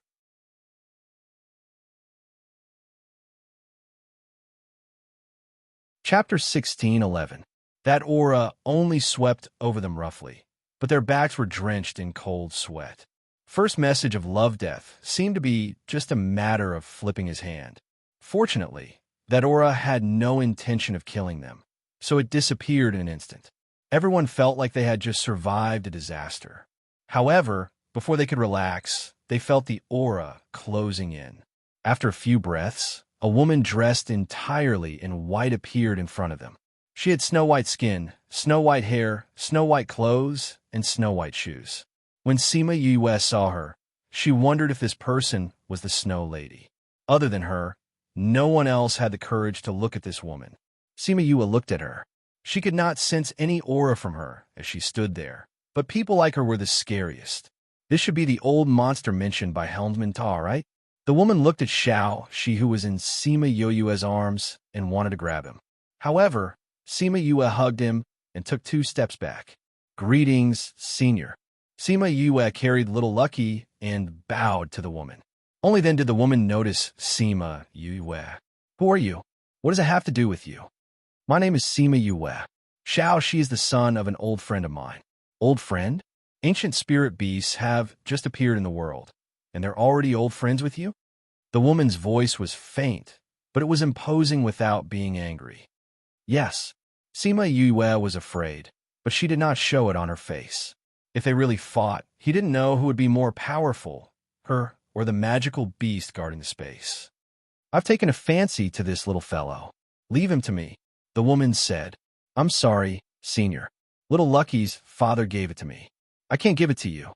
Sima Yue said. You dare to disobey my orders? Aren't you afraid I'll kill you? The woman waved her hand, and Sima Yue felt a strong suction force pulling her towards her. The woman grabbed her by the throat. Yue, Junior's sister, Sima Lu Xian, and the others wanted to come over, but they were stopped by the woman's gaze. They were unable to move. When Xiaoxi saw how the woman dealt with Sima Yue, he became anxious and quickly attacked the woman. They were already close to each other, and Little Lucky was extremely fast. Before anyone could react, he was already in the woman's hand. Don't hurt him. Sima Yue's eyes were filled with fear. If something happened to Little Lucky, how was she going to explain it to Supreme Fifth Spirit Senior? Senior, Sima Yue, Sima Yue, Sima Yue, Sima Yue, Sima Yue, Sima Yue, Sima Yue, Yue, Sima Yue. Senior, I know that you like Little Lucky. However, you do not wish to possess him. If you kill me, Little Lucky will definitely ignore you. Sima Yu said slowly. You know what I'm thinking? Senior, there's no lust in your eyes, only curiosity. So I think that you just want to understand the ancient spirit beast, but you don't want to possess it. Am I right? Sima Yue analyzed. What a clever girl. The woman let go of Sima Yue. Sima Yue was finally able to breathe properly. Everyone's hearts also settled down. Thank you, Senior, for not killing me. Sima Yue said gratefully. You're so sure that I won't kill you? When we came here, we met a helmsman with the surname Ta. He said that when we reach Rabbit Ear Mountain, if we meet Senior, we can just say that he is Helmsman Ta. I think that he can be so sure, not because he is stronger than you, but because you're not a bloodthirsty person. Sima Yue said. Helmsman Ta? When the woman heard this name, her emotions changed slightly. Forget it. Since he wants to protect someone, I'll give him this face. Lend this little guy to me to play with for 2 days. I'll return it in 10 days. After speaking, she didn't care about Sima Yue and the rest's reaction and left with Little Lucky. Everyone looked at her back view unwillingly. Yue, are you okay? Sima Lu Xian went forward and saw the purplish-green marks on her neck. He was very worried. Father, I'm fine. Sima Yue grabbed his hand, not letting him look at her wounds. What do we do now? An ancient spirit beast asked. Wait. Sima Yue said one word and didn't speak anymore. She kept looking at the direction where the woman left. The others didn't have any other ideas. That woman was so powerful. Who would dare to snatch him? Since she said that she would return Little Lucky in 10 days, they could only hope that she would keep her promise. For the first time, she could only watch as things developed, and she couldn't do anything. She clenched her hands tightly. If that woman really dared to do anything to Little Lucky, she would definitely think of a way to make that magical beast take action. If she was only willing to take action when she was in a life-and-death situation. She stood there for 2 days, and in these 2 days, no matter who spoke to her, she ignored them. Yue, since she said that it would take 10 days, it's useless for you to just stand there. Come and rest for a while. Feng Zhixing said with heartache. He originally thought that it was useless, but she moved her body and turned to look at them. It was good that she had a reaction. Junior sister, you've been standing there for 2 days. Come and rest for a while. Han Miao Shuang walked over and held her hand, pulling her back. Sima Yue nodded and went to rest in their tent. They were right. It was useless for her to just stand there. She could only wait for the results. She washed up in the tent, and when she went out, she swept away her previous depression and found Tao Yi Xian, saying, I'll help you take back the position of young master, but you have to help me do something. If you agree, I can stop your body from shrinking. Really? Tao Yi Xian felt that the depressed her from before was too much of an eyesore. She looked better like this. I never say things that I'm not sure of. Sima Yue said, What do you want me to do? Although Tao Yi Xian was very moved, he still had to ask for the conditions. Help me find the whereabouts of 2 people. Just find people? Tao Yi Xian felt that her conditions were too simple. It was hard to believe. Sima Yue nodded. It's a little difficult to find 2 people on the entire island. But I think that with the Tao family's strength, it shouldn't be a problem, right? The Tao family was the largest family in Vermilion Bird City. They were ranked near the top in the small booklet that Helmsman Tuaw had given her. Then you're saying that you know about the Tao family. Then do you know the situation I'm facing? Do you know how difficult it is to help me take back the position of young master? Tao Yixian asked. Of course I do. Then you're helping me do such a difficult thing, and you only want me to find 2 people for you.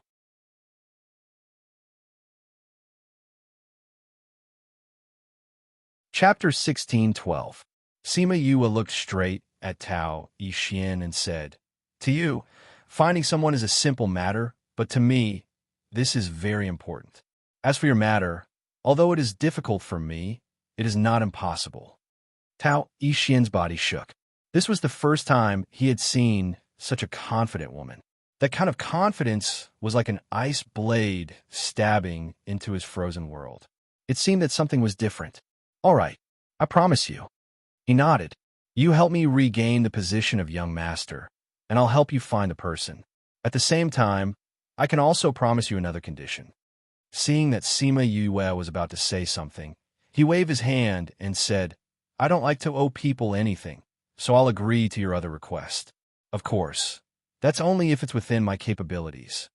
Okay. Sima Yue did not refuse, but the way she looked at him changed. Such a person could still be considered righteous. Now, you can tell me about your situation. I want to know everything, big and small, so that I can think of a way. I think you guys still don't know who's behind this, right? Sima Yue said. Yes and no. Tao Yixian said. I know who poisoned me, but I don't know who's behind it. Tao Yixian said. Why? In this kind of family, it was generally obvious who was who, right? Because that person is my foster father. When Tao Yixian mentioned his foster father, his voice trembled slightly. Adoptive father? Sima Yue recalled that they used to call him a bastard. Yes. Back then, my father was being hunted down and was poisoned when he was escaping. He met my mother, and the 2 of them had a relationship. That was how I was born. But my mother didn't know, and she didn't do it willingly. So she took the jade pendant from his waist and left. At that time, my father already had a wife, and his mind was not very clear at that time. So when he woke up, he did not take this matter to heart. So, he was simply an illegitimate child. Then how did you return to your family? Sima Yue asked. My mother passed away a few years after giving birth to me. Before she died, she handed me over to a good friend of hers and had him raise me. She also told him about my identity.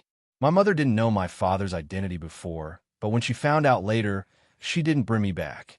My adoptive father knew my identity, and, at my mother's request, he didn't bring me back unless there was nowhere else to go. So, I didn't know my identity until I was in my 20s. However, when I was 25 years old, the Tao family found me and said that they would bring me back to acknowledge my ancestors. Later on, I found out that my father's son had died. He heard that someone had used the jade pendant to inquire about the matter. He remembered that romantic night, so he sent someone to look for me. He knew that I was extremely talented, and his position as the young master was somewhat shaken at that time. So being childless was a huge point of attack. So you went back, Sima Yue said firmly. Yes. Although he didn't raise me, he was still my father.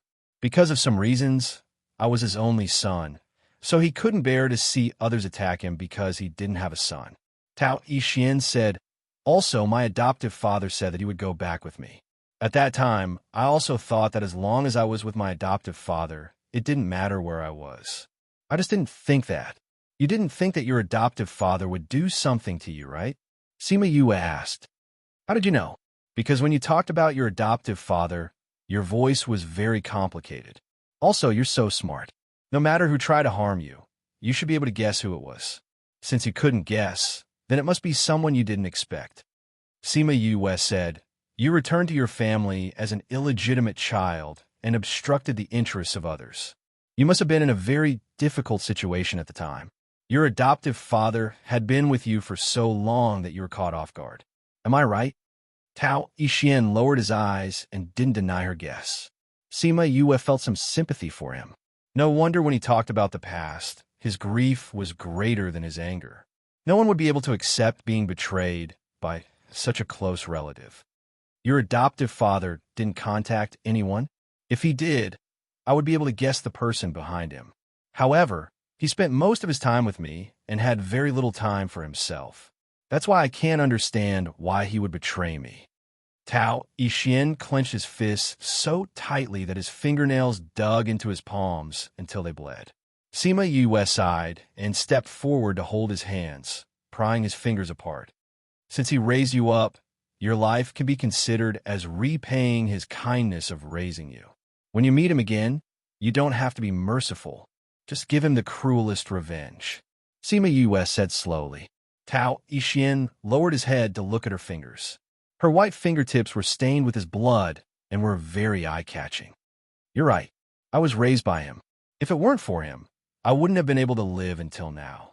Just treat it as repaying his kindness for raising me. He quickly collected his emotions, and his voice was so calm that it was hard to hear any emotions. Sima Yue didn't try to persuade him anymore. She stood up and said, All right, let's talk about other things. What else do you want to know? The Tao family structure, how many factions they have, who are the representatives, who will benefit the most from your death. I think you know what to say, right? Sima Yue said, If we're talking about who will benefit the most from my death, it should be my father. What? Sima Yue was shocked for the first time. A bitter smile appeared on Tao Yixin's face. My father didn't handle something well and brought quite a bit of loss to the family. So someone asked him to step down and let me take over as the family head. You're not close to your father, are you? Sima Yue guessed. He and his wife were childhood sweethearts and had a very deep relationship. She was also the one who asked to be with him for the rest of their lives. My father felt that my existence was a stain on the oath they made back then. When he brought me back, he was already forced by the situation. So how could he be close to me? Sima Yue expressed deep sympathy for him. His life was already very difficult, and he was even disliked by his father and pressured by his wife. It really was a bit pitiful. I understand. Now let's talk about other things. All right, aside from a main faction, the Tao family is split into 3 other factions. Does anyone from these 3 factions support you? No. Sima Yue pursed her lips. None of the factions supported him. Just how miserable was this guy's life before this? How on earth did he survive? In your situation, if you die, everyone will benefit. If you go back like this, it'll be hard for you to take the family head's position. Sima Yue poked at Tao Yixin's weak spot.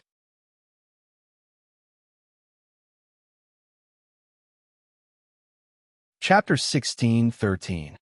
Sima Yue felt a headache coming on. Could a person like this be able to take on such a huge responsibility? Actually, my situation isn't that bad. Tao Yixin said. What trump cards do you have? Sima Yue asked. 2 elders have hinted to me before, and I have information on 2 of them. Also, the old ancestor supports me. Since you have people supporting you, why did you get yourself into this state? Sima Yue couldn't understand. The 2 elders who have expressed their goodwill to me are rather important in the clan. However, they don't have the guts or confidence to go against the others. Their thinking is that as long as I'm willing, they will follow me. However, when I don't have the power to go against the other 3 sects, they won't openly side with me. As for the 2 that I caught, I naturally hope that they're dead. Then what about your old ancestor? He's in closed-door cultivation. If it weren't for that, they wouldn't have dared to make a move against me. Tao Yixin said, by the time the old ancestor comes out, I'll already be dead. They won't receive any punishment. Then when will your old ancestor come out? The old ancestor said that he's not in closed-door cultivation this time. As long as I can go back and find him, he'll come out. That's why I'm guessing that the people in your clan will stop you from seeing the old ancestor. After I was poisoned and escaped, I sent people to find the old ancestor. Just as you said, they've sealed off the surroundings. The people I sent are all dead. As expected, Sima Yue sighed. It looks like your old ancestor is the key to this matter. As long as you can get him to come out, you'll be halfway done. Tao Yixin looked at her and reminded her, you seem to have forgotten the most important factor. If my poison can't be cured, then everything you do will be futile. As long as that poison master isn't dead, you won't die. Don't tell me you don't even know who made this poison. If that was the case, she would have to consider switching people. I do know that. He's the poison master in the clan and has a very strange temper. He's not close to any of the sections. However, he stays in the clan all day long, so it's not easy to see him. Sima Yue heaved a sigh of relief. As long as we know who it is, as long as he's still alive, I'll be able to get you the antidote. All right, let's talk about the Tao family situation. He was just saying that she was the one who always led him astray. After figuring out the key problem, she just needed to listen to the rest of the information. However, the more she listened, the more shocked she became, because these were almost exactly the same as what was recorded in the booklet she had read. What was Helmsman 2.0's identity? How could he get such information? Could it be she suppressed the thoughts in her heart? Following her guess, she couldn't help but wonder what Helmsman 2.0's purpose was. She was afraid that she would come up with some horrible plan. She always believed that a stranger would not treat her well for no reason. After Tao Yixin finished speaking, he saw that Sima Yue only nodded and asked, "You don't have anything else to ask? I've already asked everything I wanted to know. What you're saying now, I won't be able to use in a short while." Sima Yue said, "Take off your clothes." "What?" I said, "Take off your clothes." Sima Yue repeated. Tao Yixin grabbed the front of his clothes and looked at her warily. "What do you want to do?" Seeing him like this, Sima Yue felt like she was in a mess. It was as if she had returned to the time when she had just met Fatty Chu. The guy had also looked at her warily. However, she was still dressed as a man at that time, and her reputation wasn't good. However, what was this guy trying to do now? She glared at Tao Yixin with a dark expression and said, "What are you thinking? Take off your clothes, and I'll give you a needle to stop the poison from invading your organs." Cough, cough. Tao Yixin knew that he had misunderstood, and his face turned red. Why did she have to be so flirtatious for no reason? However, he still obediently took off his clothes. Sima Yue walked over with the needle and saw that his back was covered in red dots. She furrowed her brows. "It looks like your poison is deeper than I thought." Tao Yixin didn't say anything. He didn't know anything about poisons. He only heard her sigh behind his back before the needle pierced his body. When he saw how long the needle was, he thought that it would hurt a lot. He didn't think that it would only feel a little bloated. 2 hours later, Sima Yue put away the needle and said to him, "We have to go back as soon as possible. Your condition is worse than I thought. Even if we have to go back as soon as possible, you have to make arrangements first. It's best if you don't come with me in case I bring trouble to you."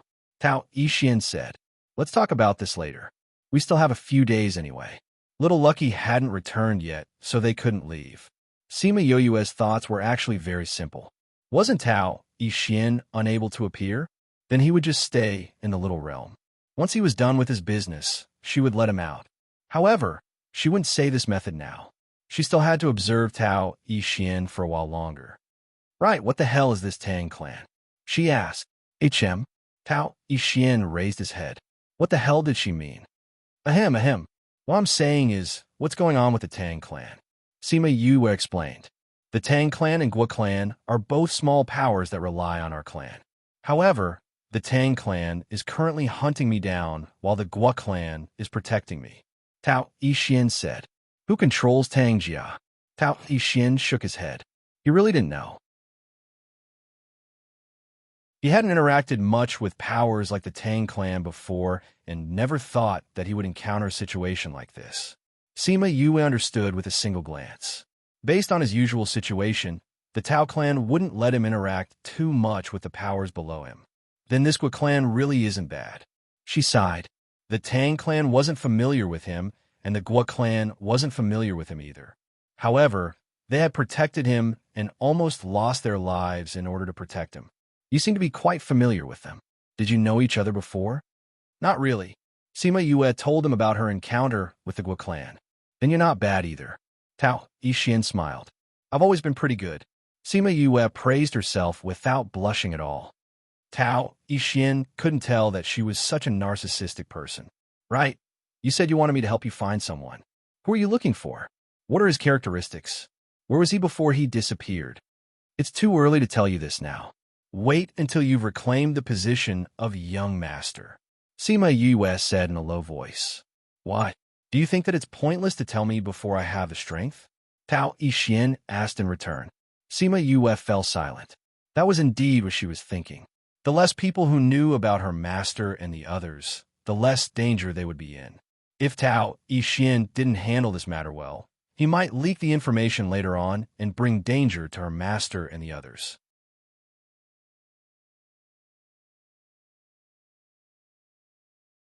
Chapter 16:14. When Tao Yixin saw her like this, he knew he had guessed correctly. However, before he could say anything, Sima Yue said, If you want to know about other people's affairs, you must have the ability to do so. Otherwise, you will give others hope in vain, only to disappoint them in the end. With that, she got up and left. Tao Yixin looked at her back and fell in a deep thought. After Sima Yue left the tent, she saw Gua Inda interrogating the members of the Tang family. Hearing their voices, Tao Yixin also walked out. Gua Inda saw Tao Yixin come out and bowed to him, saying, Young master, I didn't think that Tang Fei would be such a tough nut to crack. We've asked him for so long and still haven't gotten any answers. I think it's probably because he's under a lot of pressure from the top, so he doesn't dare to say what he knows. Doing these things behind the family's back is either for money or money. However, if it was such a simple goal, you should have gotten the answer you wanted. Sima Yue looked at Tang Fei, who was lying on the ground. He was already breathing out more than he was breathing in. You're saying there's another reason? Of course, Sima Yue said. If it were you, would you keep a secret for that person if it wasn't for the threat to your life? No. Gua Inda shook his head. I'll find a chance to commit suicide. Sima Yue felt that they were not on the same level. He was an honest man, wasn't he? That person must have tied a knot in her head. That's why she's still clenching her teeth and refusing to say anything. In any case, he's going to die whether he tells us or not. If we protect the people behind him, we'll naturally be able to protect his family as well. Tao Yixin said. Sima Yue gave him a "you're pretty smart" look. Then what should we do? Gua Xian had been interrogating Tang Fei for the past 2 days. No matter what he did, Tang Fei just clenched his teeth and refused to speak. It was about to obliterate his confidence. Tao Yixin walked over and squatted next to Tang Fei to examine him, saying he's not poisoned. It looks like he wasn't controlled by poison.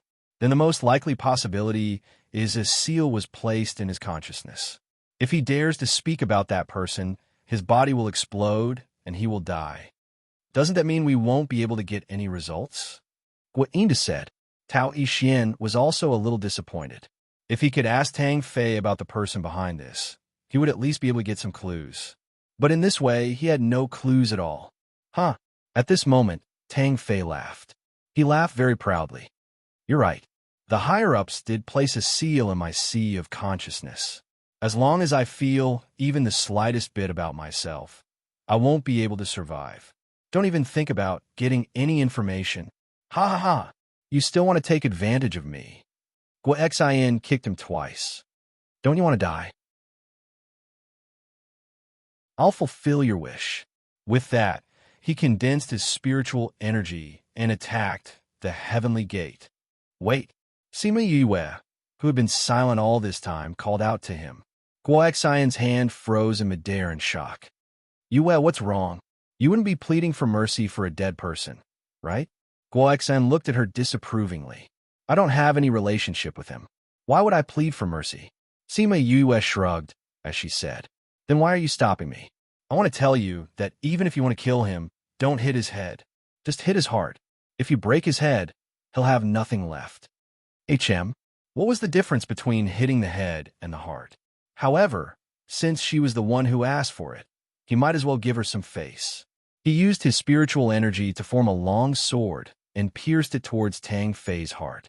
Before Tang Fei died, he glanced at Sima Yue.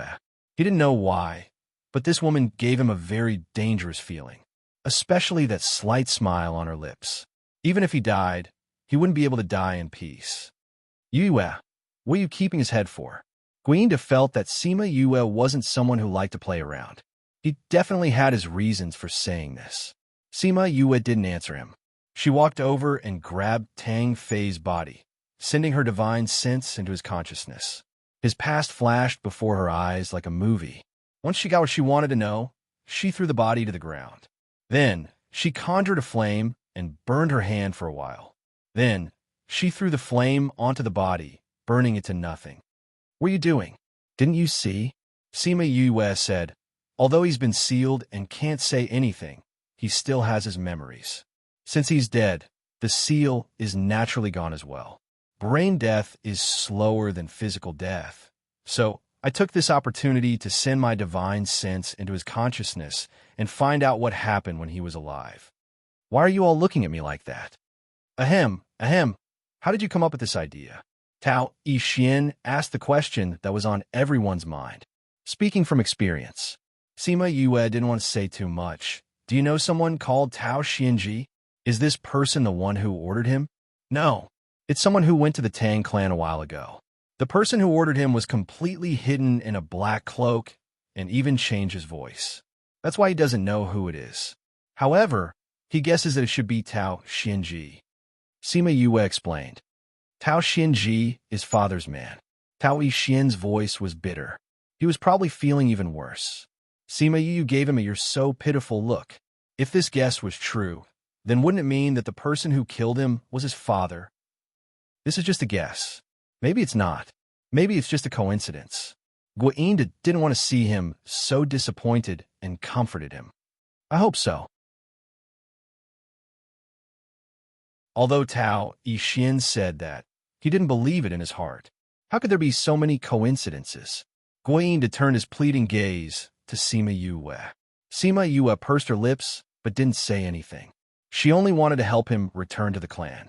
She didn't want to be some kind of caring older sister. After a while, Tao Yixin finally regained his composure and said to Sima Yue, "I'll have to trouble you with the others as well." Sima Yue wanted to say that there was no need. Those people didn't know what was going on at all. However, she swallowed her words back down. This guy looked so pitiful. It was better to find something for him to do. She wasn't the one who killed him anyway. She was just putting on an act. She could also see if there was any useful information in those people's minds. However, even after killing everyone, she didn't get any useful information. It looked like the people Tang Fei had brought with him weren't important people. Or rather, there weren't many people who knew about the assassination attempt on Tao Yixin. This might even be an opportunity for him to return to the clan. If the entire clan did it with great fanfare, it would mean that he had been completely abandoned by the clan. From the looks of it now, his situation wasn't completely hopeless.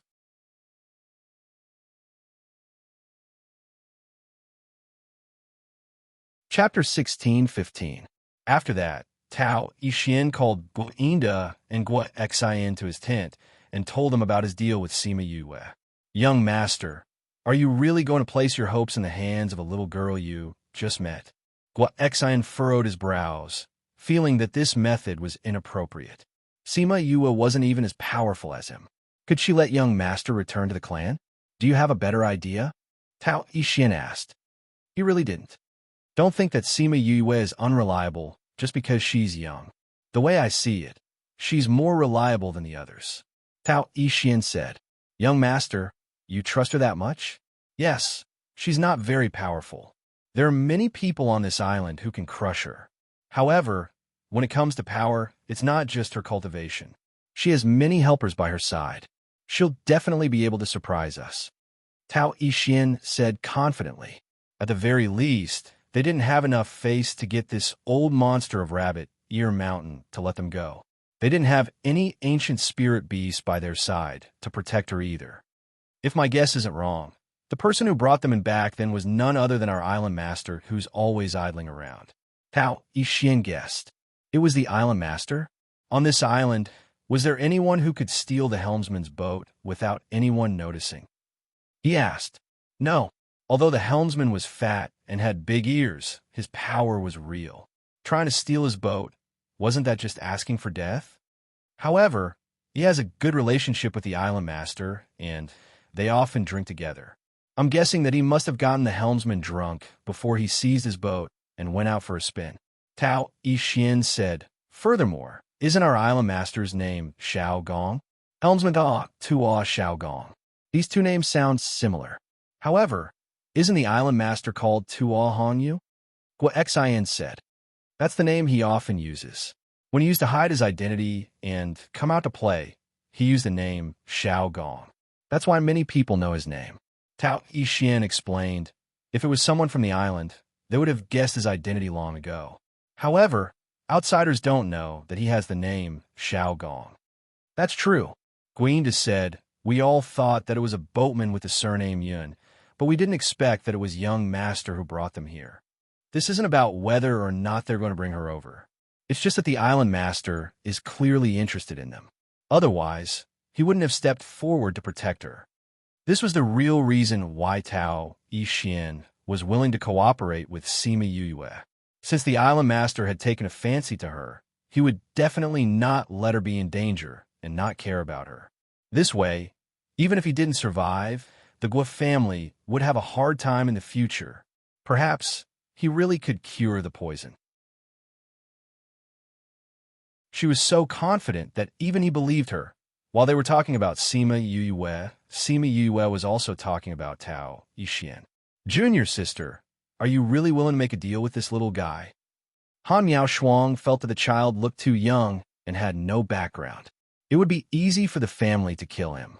Since I was the one who saved him, I think that he should be the opportunity that Lin was talking about. As long as we help him return to the family and do a good job as the young master, then he'll be the master and teacher Go that we're looking for. Sima Yue said, but the situation he's facing is so serious. Won't our relationship with him waste a lot of time? It won't. If Lin said that the opportunity is here, then it won't be wrong. Sima Yue said confidently. Also, I trust him. You trust him? He's able to make himself so miserable, which means that he doesn't have much power in the family. Even if he returns and becomes the patriarch, he probably won't have any real power. Han Miao Shuang analyzed. To be able to grow to his height in this kind of environment, it means that he has some brains and methods. This time, he was only harmed by his adoptive father. Otherwise, he wouldn't have ended up in such a state. If it were us, we might not be able to live until today. Sima Yue said, this kind of person, as long as he has the chance and time, he'll definitely be able to control the entire family. But what we lack now is time. Han Miao Shuang muttered softly. Don't worry, he won't disappoint us. Han Miao Shuang nodded. Sometimes she would feel strange. Why did little junior sister always give people the power to believe her? It was as if everything that happened to her wasn't a problem at all. If the same thing was said by someone else, she might not believe it. But when it came from her, she felt that it was definitely true. What do you plan to do next? Sima Xiuqi asked. His granddaughter was too opinionated. She made these old bones useless. Sigh, why weren't the others in the family like her? If this was the case, even without the things she brought back, the family would be able to rise quickly. It's actually very simple. Although there are people chasing after him, as long as he doesn't appear, we won't be in too much danger. Sima Yue said, it won't be too late for him to come out after we've settled things in Phoenix City. That's true. We didn't know the Guo family before. They won't think that we're in contact with him. Feng Zhixing said, are you planning to put him in the Little Realm? Wouldn't that be too dangerous? If he knows about the Little Realm, what if he has evil thoughts? Su Xiaoxiao was worried.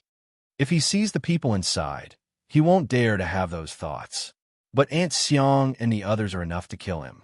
If we compare the power behind them, would the Tao family dare to compare with the Feng people? Sima Yue wasn't worried at all. If that was really the case, so what if they destroyed them? However, if we want to get in touch with the Tao family, we need a plan. We can't just act according to the situation. Sima Lu Xian said, I've already thought about it. Sima Yue said, when the time comes, we'll do this. After listening to Sima Yue's plan, the others looked at her disapprovingly. Although the beauty trap is good, that person is so powerful. If you don't have time to open the Little Realm, what if you're in danger? Huang Ying disagreed. Her precious granddaughter. Even if those scum touched her, she couldn't let them. If you don't go to the Little Realm, go to the Spirit Pagoda. That way, I can come out with just a thought. Sima Yue said. Although she didn't want to agree, it seemed like there was no better way to enter the Tao family. No matter who they were trying to get close to, it was impossible for them to be invited as guests so quickly. So, there was nothing faster and more convenient than being forcefully taken to the Tao family. A few days later, the woman sent Xiao Shi back.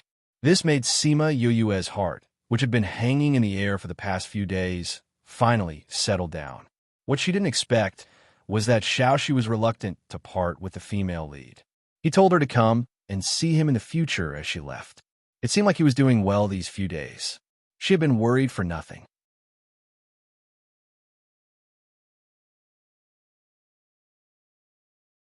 Chapter 16:16. Sima Yue lifted it by its tail and turned it upside down, making eye contact with it. If you're so reluctant, why don't you continue to stay here? We'll leave first. She snorted. Little Lucky immediately put away the reluctance in his eyes and put on a fawning expression. He beamed and said, Yu, what are you saying? Of course I'll follow you. I'm the one who can't bear to part with you. Fortunately, after such a long time, he finally stopped calling her mother. Sima Yue could not help but facepalm when she saw how obedient it was. How big was Little Roar's influence? Why were they all affected by it? Seeing that she didn't say anything, Little Lucky wagged his tail and hugged her hand. He rubbed himself against her hand and stared at her with his big eyes. Sima Yue gritted her teeth and spat out. It's shameful to act cute. Little she didn't care if it was shameful or not. As long as Yu wasn't angry, it was better than anything else. Sima Yue was not really angry in the first place. Seeing him like this, she stretched out her hand and poked his forehead, saying, In the future, don't learn these crooked ways from Little Roar. That's right. Wasn't this move taught by Little Roar? Actually, what she didn't know was that Little Roar would teach this move to every new member. In his words, it was, Yu, this woman, when she gets angry, she's very scary. But as long as you learn this move, you'll succeed every time. Who told her to be a little girl? If she knew about this, she would definitely stuff it into a crack in the ground and find something to suppress it for 100 years before letting it out. It was rare to see Sima Yue acting like a little girl. Everyone smiled knowingly. Cough, cough. Sima Yue reacted and threw Little Lucky onto her shoulders. She said to everyone, Now that Little Lucky is back, let's leave this place.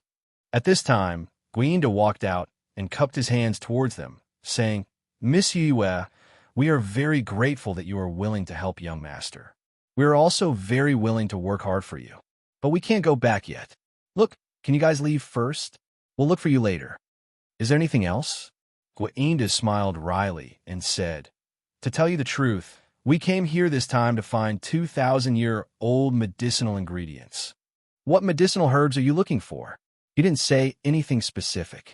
He only said that we have to hand over 2 types of medicinal herbs that are over 1,000 years old. Only then did we have the courage to enter this deep mountain. Guinda said. Sima Yue turned her head to look at Tao Yixian. He nodded. This was indeed the tax this year. If we don't hand it in, then I'm afraid our Guo clan will. So no matter what, we have to find 2 ingredients this time. Guinda said, You guys haven't found it yet, right? Sima Yue said. She knew that she had guessed correctly when she saw the Guo family's reaction. However, she couldn't leave them here because she needed the Guo family to complete the rest of the plan. Should she give them 2 herbs that were more than 1,000 years old? Just say that he picked it up on the road? However, these people were also experts. If it was just unearthed, they would definitely be able to tell. Just as she was in a dilemma, Little Lucky reached his hand under his belly. Before Sima Yue could see where he was reaching, he pulled out 2 medicinal herbs and threw them towards Guinda, 1,000-year-old medicinal herbs. The Guo family recognized them at a glance. Little Lucky, where did you get these? Sima Yue asked. I got them from Annie's place. She has a lot of these around her cave, so I pulled out a few to play with. Little Lucky replied, then said to Guinda and the others, I'll give these 2 to you guys. Hurry up and come with us. Thank you, thank you. The Guo family members cupped their hands in gratitude. If they stayed in the mountain to continue searching, who knows when they would meet with danger. Since the problem has been solved, then let's leave the mountain. Sima Yue said, Let's go. Tao Yixian spoke up as well. We'll just leave. If you follow us down the mountain, wouldn't that be telling everyone that we have something to do with you? Sima Yue said. But it's not good to let young masters stay in the mountains alone, right? Guainda said with some difficulty. Sima Yue took out a little door and opened up her little realm, saying, although my little realm is small, you can still live in it for a while. Once I've settled things, I'll let you out. Little realms weren't rare on this island, so they weren't too surprised. At most, they didn't think that someone like her would have such a thing. Tao Yixin understood what she was thinking and nodded, entering the little realm alone. He had thought that it was really a small little realm like Sima Yue had said, but he didn't think that what he saw after entering was a vast and boundless world. Furthermore, there was actually a city in this little realm. He was a little shocked. At this moment, someone came over and bowed to him, saying that he was the temporary manager of Bloodfiend City and had received orders from Sima Yue to take care of him during this period of time. Bloodfiend City? That's right, this is Bloodfiend City. The manager brought him into the city, and because there weren't any inns here, he brought him to his own courtyard. As he walked, he explained the situation here to him. You're saying that the people here used to be from Bloodfiend City? Tao Yixin asked in shock. Back then, news of what happened in Bloodfiend City had spread to the island. After all, she was such a special existence. For her to disappear just like that was quite shocking. He didn't think that she was the one who did that, and even brought the people from Bloodfiend City here. The manager saw that he was interested and told him about what happened in Bloodfiend City back then with Sima Yue. The manager's eloquence wasn't bad, and he described what happened back then vividly. Tao Yixin could almost feel the dangerous situation back then and the majestic scene after Sima Yue had summoned the lightning tribulation. Other than that, what surprised him was that Sima Yue was actually able to attract the heavenly tribulation. If she attracted the heavenly tribulation while fighting with someone, wouldn't that mean that the other party would have to go through the tribulation as well? Thus, the manager told him about what happened in the dark forest, and the shock in Tao Yixin's heart grew even stronger. She was actually able to kill hundreds of monarch-level cultivators as a divine-level cultivator. This wasn't a simple feat of winning against a large number of opponents or fighting against those of a higher rank. Yeah, don't look down on Lady Yue just because she's young. She's very capable. She said that she would help you take back the position of young master, so there's definitely no problem. After so many years, we've never seen anything that she couldn't do. The manager said with a chuckle, it's also because she's kind-hearted that she allowed us to stay here. Otherwise, we wouldn't have the peaceful days we have now. When they arrived at the manager's courtyard, the manager pointed to the courtyard to the side and said, if you don't have anything to do, don't go to the side, all right? It won't be good if you disturb the people inside.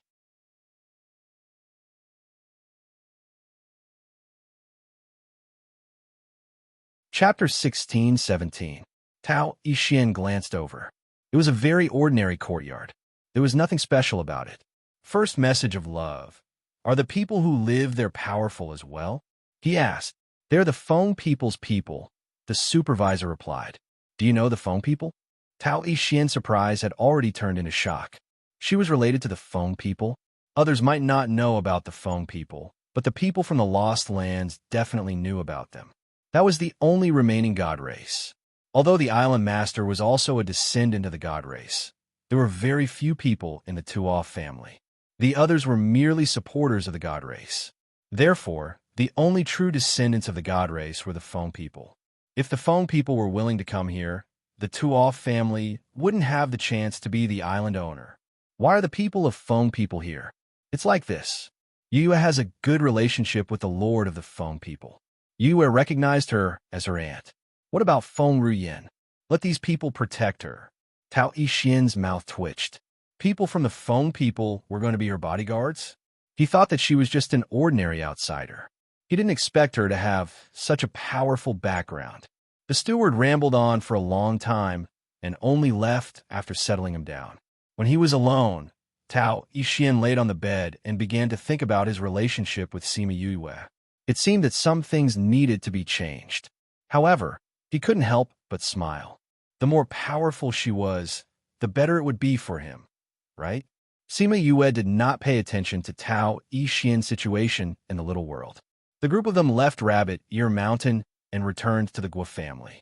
In order to keep it secret, Sima Yue asked Guinda to keep it a secret. Even the other members of the Guo family only said that they encountered a spiritual beast on Rabbit Ear Mountain and were saved by Sima Yue at the critical moment. When the Guo family heard this, they knew that this was their savior, so they were treated very well in the Guo family. It had to be said that the Guo clan was full of honest people. Such a clan had actually not been eaten clean by others. Sure enough, it was as the saying goes, the shade under a big tree is the best. No wonder they were so loyal to the Guo family. After staying for a few days, Sima Yu followed Guinda and Guo Xian on their journey and flew directly to Phoenix City. Because teleportation arrays were not encouraged here, there were not many teleportation arrays. Yue and the others had to queue for a long time to use the teleportation array. Moreover, the people on this island didn't seem to like to take other people's teleportation portals. The Guo family always took flying beasts or their own teleportation portals. Sima Yue followed Guinda and Guo Xian on their journey while the rest were placed into the Spirit Pagoda. Guinda thought that they had gone to the Little Realm, so he didn't ask much. Sima Yue saw that they were not using the teleportation portal and was happy to travel with them. She could enjoy the scenery of the island. Uncle Guo, won't we run into danger if we walk like this? For example, robbery, murder, and robbery. She asked curiously. With just the three of them, anyone who saw them would want to do something to them, right? They won't. This place is under the protection of the Tao clan. As long as I say that we are going to pay tribute, no one will dare to touch us. If someone wants to kill us, no matter if they are under the Tao clan or not, they will be hunted down. Guinda said, killing us is a small matter, but the Tao clan's reputation will be affected. I see. The Tao clan usually wouldn't care about the lives of these people, but once their reputation was affected, they wouldn't rest until they were dead. So even if the two clans were at each other's throats, the Tao clan wouldn't care. But once they said that they were going to pay tribute, wouldn't it be related to the Tao clan? No wonder the two of them dared to travel like this. Then what will you do when you come back? This time, we will be going to pay tribute for a period of time. Our clansmen will also go after a while. We'll just meet up with them then. If we go together now, the cost of accommodation will be a big problem. Guinda said a little embarrassedly. Sima Yue was startled.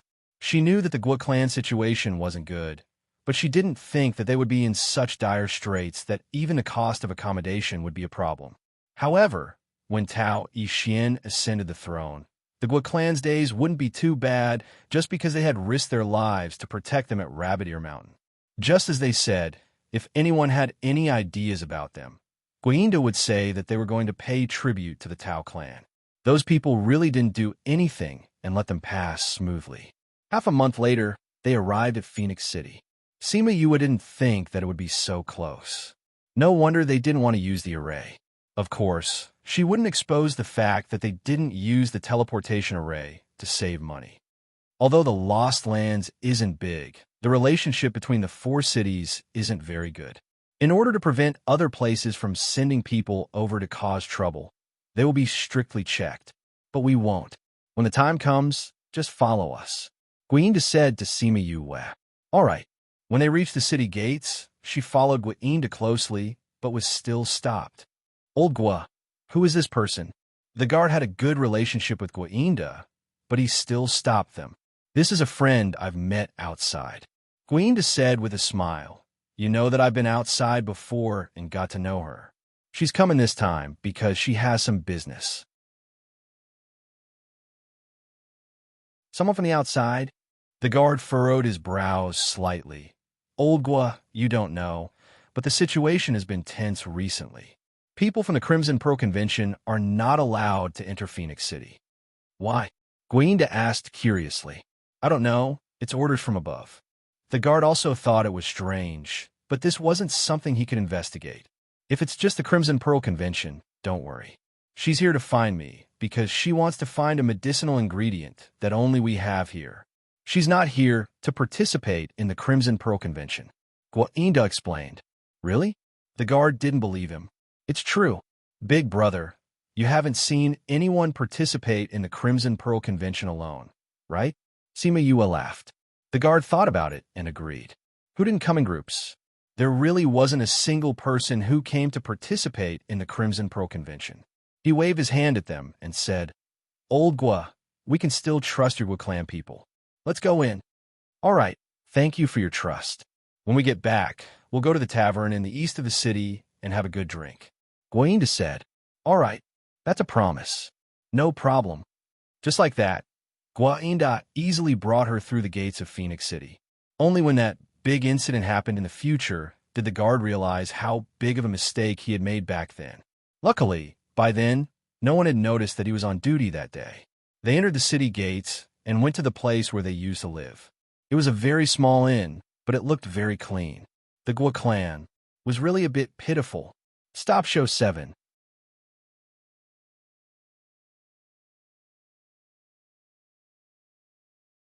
Chapter 16-18. After entering Phoenix City, Sima Yoyue's plan was slowly being implemented. The next morning, she, Guainda, and Gua Xian went to a very spectacular pavilion in the center of the city. As soon as he entered, he realized that this was not a shop for business. Although there were a lot of things here, there was only one person guarding inside. There was not a single customer. When the person inside saw Guainda, he said faintly, I thought your Gua family wouldn't come this year. How could that be? The clan's offerings still have to be handed over on time. Guainda smiled and took out the 2 medicinal ingredients, saying, These are our offerings this year. That person didn't think that Guainda would really take out something. He opened the box and saw that there were indeed 2 medicinal herbs that were over 1,000 years old. He said with some surprise, Didn't you say that you didn't get anything good this year? Where did these come from? Some time ago, we went to Rabbit Ear Mountain and went deep into the mountains. He was lucky enough to get these 2 items. However, they had also lost quite a few people. Guainda let out a long sigh. He wasn't lying. A few people did die at that time, but they didn't die because they were looking for herbs. They were killed by the Tang family. The steward didn't make things difficult for them. After registering their items, the offering was complete. All right, you can leave now. Don't forget to attend the clan meeting in 10 days. The steward waved his hand at them, not wanting to waste any more time. Guainda cupped his fists at him, turned around, and left with Sima Yu. Just as they reached the door, a cold voice came from behind them. All right, I heard that Tang Fei also brought some people to Rabbit Ear Mountain. Did you guys meet him? Tang Fei went too. I've never met one before, Guainda said in surprise. The steward glanced at him, lowered his head, and didn't say anything else. They also left the place. When they arrived at the main street, it was already past noon. Guainda said to Gua Xian, This is Yoyue's first time here. Take her to walk around the city and see if there are any herbs that she needs. Then go back directly. I'm going to look for them to catch up and have a drink. All right.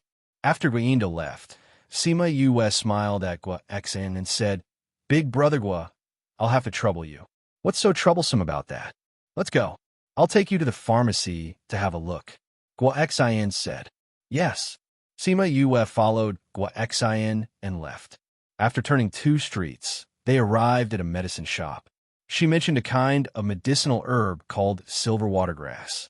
She had specially asked Guainda about it. It was a very rare medicinal herb that could only be found on the Lost Island. Especially when she said that she wanted a 200-year-old one, it was even rarer. The shopkeeper directly told her that there was none here and told them to go somewhere else. They had no choice but to go to other pharmacies. However, even if there were silver watergrass at the back, their maturity wasn't high enough. After walking around for an entire afternoon, Zhang Xian didn't manage to find anything. When they returned to the inn, Gua Xian said to Yue, Someone was watching us when we were shopping today. I just don't know if he's the one we're looking for. Sima Yue felt like she was being watched the whole afternoon. What if he's not? Of course we won't go. Sima Yue smiled. Other than that person, no one else can think of leaving with them.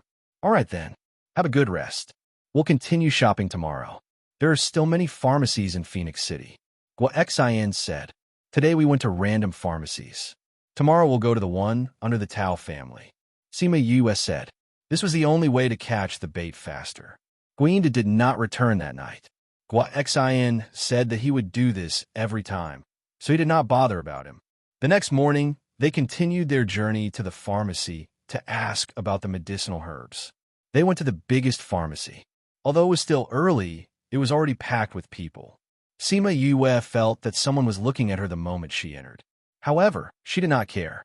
Instead, she went to the counter and asked the shop assistant, "Excuse me, do you have silver watergrass that is more than 200 years old?" Silver watergrass that is more than 200 years old? I think we do, the shop assistant said. Really? Sima Yue was excited. Then I'll buy it. Dear customer, don't be anxious. This medicinal herb is a little rare. I'll have to look at the records. The shop assistant said. All right, please wait here for a moment. The shop assistant said and flipped through the records. Sima Yue and the rest waited for a while. The shop assistant came over and said, Dear customer, you're in luck. We only have one left. Let me tell you, if we don't have it here, then it's impossible for other places to have it. Therefore, this might be the last 200 years silver watergrass. Then I'm in luck. Sima Yue smiled. Because it's 200 years old, the price is a little high. The price is not a problem, as long as you have the medicinal herb. Sima Yue said generously. Dear customer, please wait for a moment. After all, the important medicinal herbs are placed at the back. I'll go get it for you. All right. Sorry to trouble you. The shop assistant went to the back. Just as he entered, he was stopped by someone. Second master wants you to go over. The person said. The shop assistant was stunned. He immediately followed the person and went to a room on the second floor. Greetings, second master. The guard knelt down and bowed. The woman you served just now. What did she want? Second master asked. Second master, she wanted a 200 years old silver watergrass. The shop assistant replied. Do you have it in the shop? There's only one left. Get someone to send it over. Second master ordered. This. The shop assistant was stunned. However, he quickly reacted. Thinking of second master's lecherous personality, he lowered his eyes and replied, I know what to do. Sima Yue waited in the shop for a while before the shop assistant came out with a guilty expression. I'm really sorry. I just went to the back to take a look. The last silver watergrass was moved over by the family this morning. You mean there's no more? Yes. If you came yesterday, there would still be some left. However, there's none left now. I'm really sorry. The shop assistant said apologetically. Her excited little face immediately fell. Seeing the shop assistant nodding and bowing to her apologetically, she waved her hand at him and said, It's not your fault. Since you don't have it here, I'll go somewhere else to take a look. I just said that this silver watergrass is too rare. If we don't have it here, the other pharmacies won't have it either. The shop assistant said, I know. However, I still want to try my luck. After speaking, she turned around and left. Her little face was filled with disappointment. When she reached the main street, she said to Gua Xian, Brother Gua, I know you're worried about Uncle Gua. You should go and find him. I'll walk around by myself. This. Gua Xian was indeed worried about Guainda. Since she said so, he didn't decline and left by himself. Sima Yue was walking alone on the street. She could feel someone following behind her, and the corner of her mouth hooked up into a smile.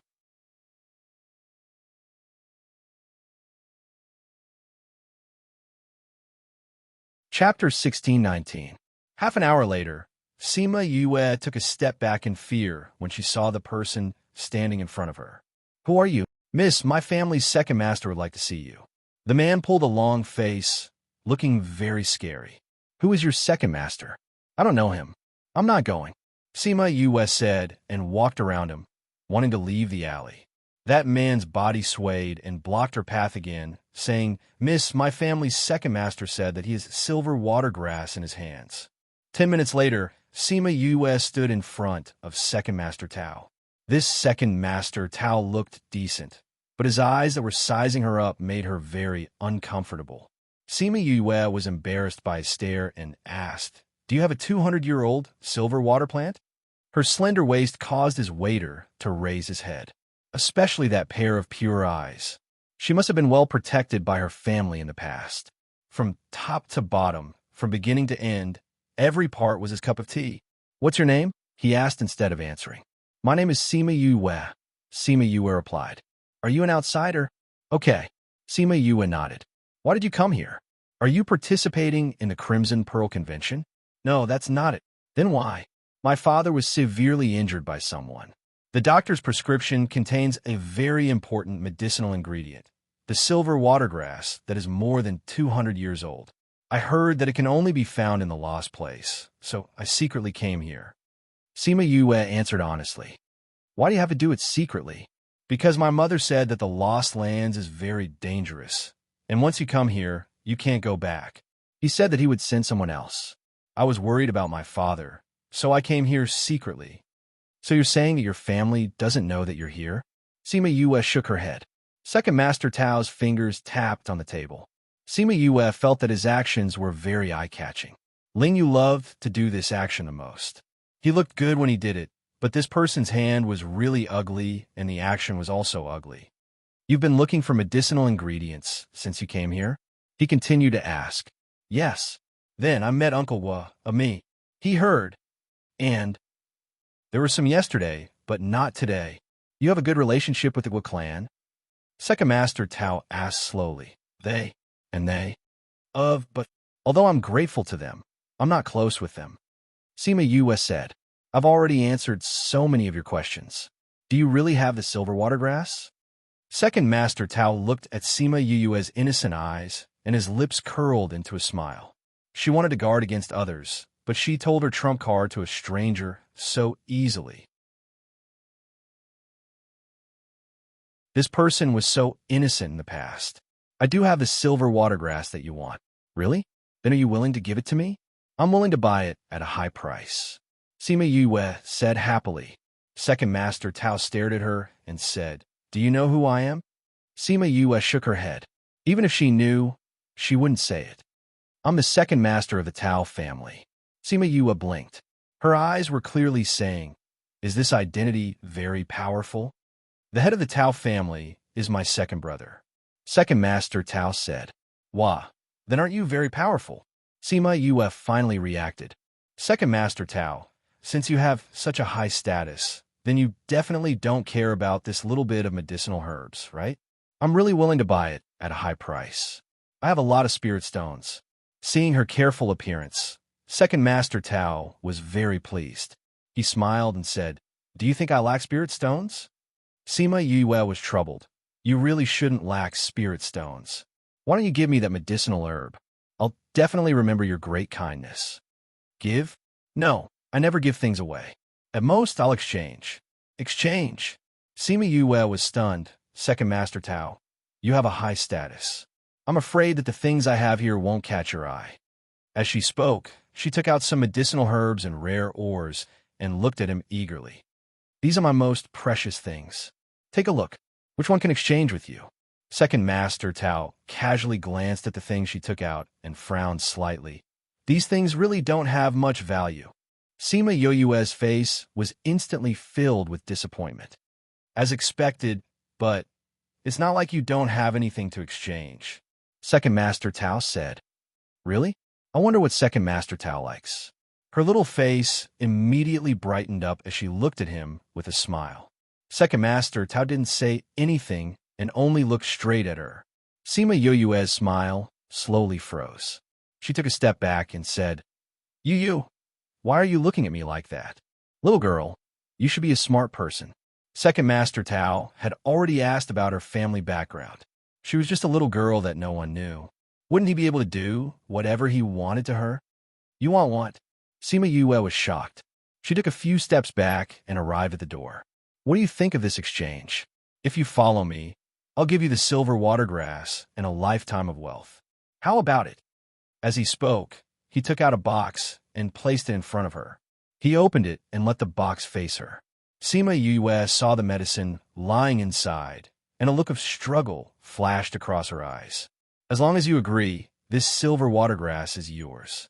I can even send a doctor to treat your father. Your family can also be under the wings of my Tao family." Second Master Tao said slowly, his voice filled with bewitchment. Sima Yoyue's brows were tightly knitted. She wanted to save her father, but she didn't want to agree to his conditions. Second Master Tao didn't say anything else and only looked at her struggle with interest. After a while, Sima Yue finally opened her mouth. I'm sorry, I can't agree to this condition of yours. Why? Second Master Tao wasn't surprised. Don't you want to save your father? Could it be that you don't want the silver water grass? I do, but I still can't agree to it. If my father knew that this medicine was obtained from here, he wouldn't be able to take it. Sima Yue said, Second Master Tao, can you give me another condition? Then I can only look for it in other places. Sima Yue finished speaking and prepared to leave. However, when she opened the door, she saw 2 guards standing at the door, staring at her emotionlessly.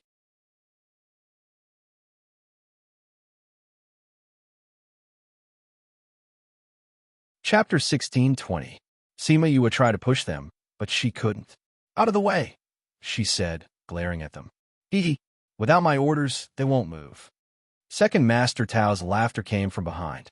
Sima Yue turned around and looked at him. What do you want? My meaning is very clear and very simple. Second Master Tao shrugged.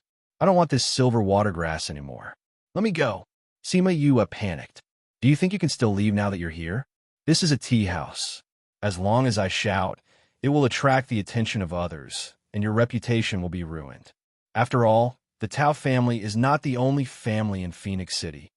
Sima Yue shouted. Oh, are you threatening me? Second Master Tao laughed loudly. Reputation? Do you know what kind of reputation Second Master Tao has in Phoenix City? If you want to shout, you can shout. In any case, who in the entire Phoenix City doesn't know what kind of person I am? Even if I snatch you back, they will only add another stroke to my reputation. You? Sima Yue was obviously shocked by his words. All right, I still have things to do today. I don't have time to play with you. Today, whether you agree or not, you have to agree. Second Master Tao changed to threats. Don't even think about it, Sima Yue said as she attacked the guards at the door. She was quickly subdued. Seeing Second Master Tao walk over, she angrily shouted, I won't let you have your way. After saying that, she mobilized the spiritual energy in her body and prepared to self-destruct. Don't even think about it. Second Master Tao didn't expect her temper to be so fierce. With a loud shout, he flashed behind her and forcefully chopped at her neck. Sima Yue went limp. Before she fainted, Sima Yue heard his last words. He said that she was a fierce little wildcat and that he would definitely tame her. The red plum blossom in her hand darkened, but in the end, it fell silent. Second Master. The people at the door did not think that Sima Yue would self-destruct. By the time they reacted, she was already in his arms. Let's return to the clan first and settle her down. Second Master Tao hugged the person in his arms. He was in a good mood and decided to personally bring the beauty back. Stupid woman, stupid woman. Sima Yue felt someone shaking her. She slowly woke up and saw a miniature version of herself when she opened her eyes. Me, why did you come out? She rubbed her neck. It really hurt. Didn't you say that I would wake you up when we reached the Tao family? Mi squatted on the edge of the bed and poked her stomach. Oh yes, I can't remember.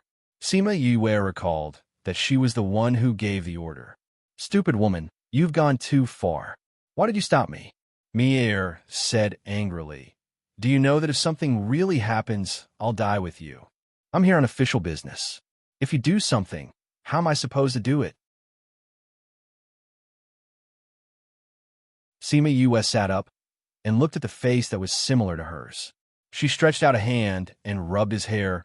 Don't worry, I won't joke around with my life. I know you're worried about me. She had so many lives on her body. How could she die so easily? Oomph. Who's worried about you? Mi jumped down from the bed. What are we going to do next? It's me, not us. Sima Yue looked at Mi deeply. That gaze made his heart tremble as he asked, What bad things are you thinking of now? What bad things? Sima Yue said, I just have something for you to do. I refuse. One look and I can tell that you're up to no good. I'm not. Sima Yue beamed. I just want you to do me a favor. What? It's very simple. Pretend to be me and stay here. You don't have to do anything else. Don't even think about it. Mier jumped up. Don't expect me to deal with that disgusting fellow for you. But I need to go and investigate. I can only rely on you here. I don't want to. Go look for 1,000 resonance. He can pretend to be you too. Mier refused to agree. If that person came back in the middle, wouldn't he have to pretend to be obedient to her? 1,000 resonance wants to be with me. He can't stay here. Sima US said, don't worry. I'll set up an illusion array later. As long as he comes in, he will enter the illusion. Isn't that it? Use the illusion array to deal with him. But this illusion array can't be without you. If not, it won't work. Sima Yue explained patiently. If the person in the illusion array wants to say something, you have to say it. And when they're outside, if they don't sense my presence, they won't be tricked. Mier, if you don't help me with this, it'll be more troublesome for me. You really won't meet me? Mier's gaze was filled with suspicion. He really felt that this woman would sell him out. Really? Do you want me to swear to the heavens? Sima US stared at him helplessly. She wondered why she had such little trust in him. If he dares to touch me, I'll kill him, Mier said, filled with killing intent. However, it was also an indirect agreement. All right, up to you, Sima US said, but don't worry.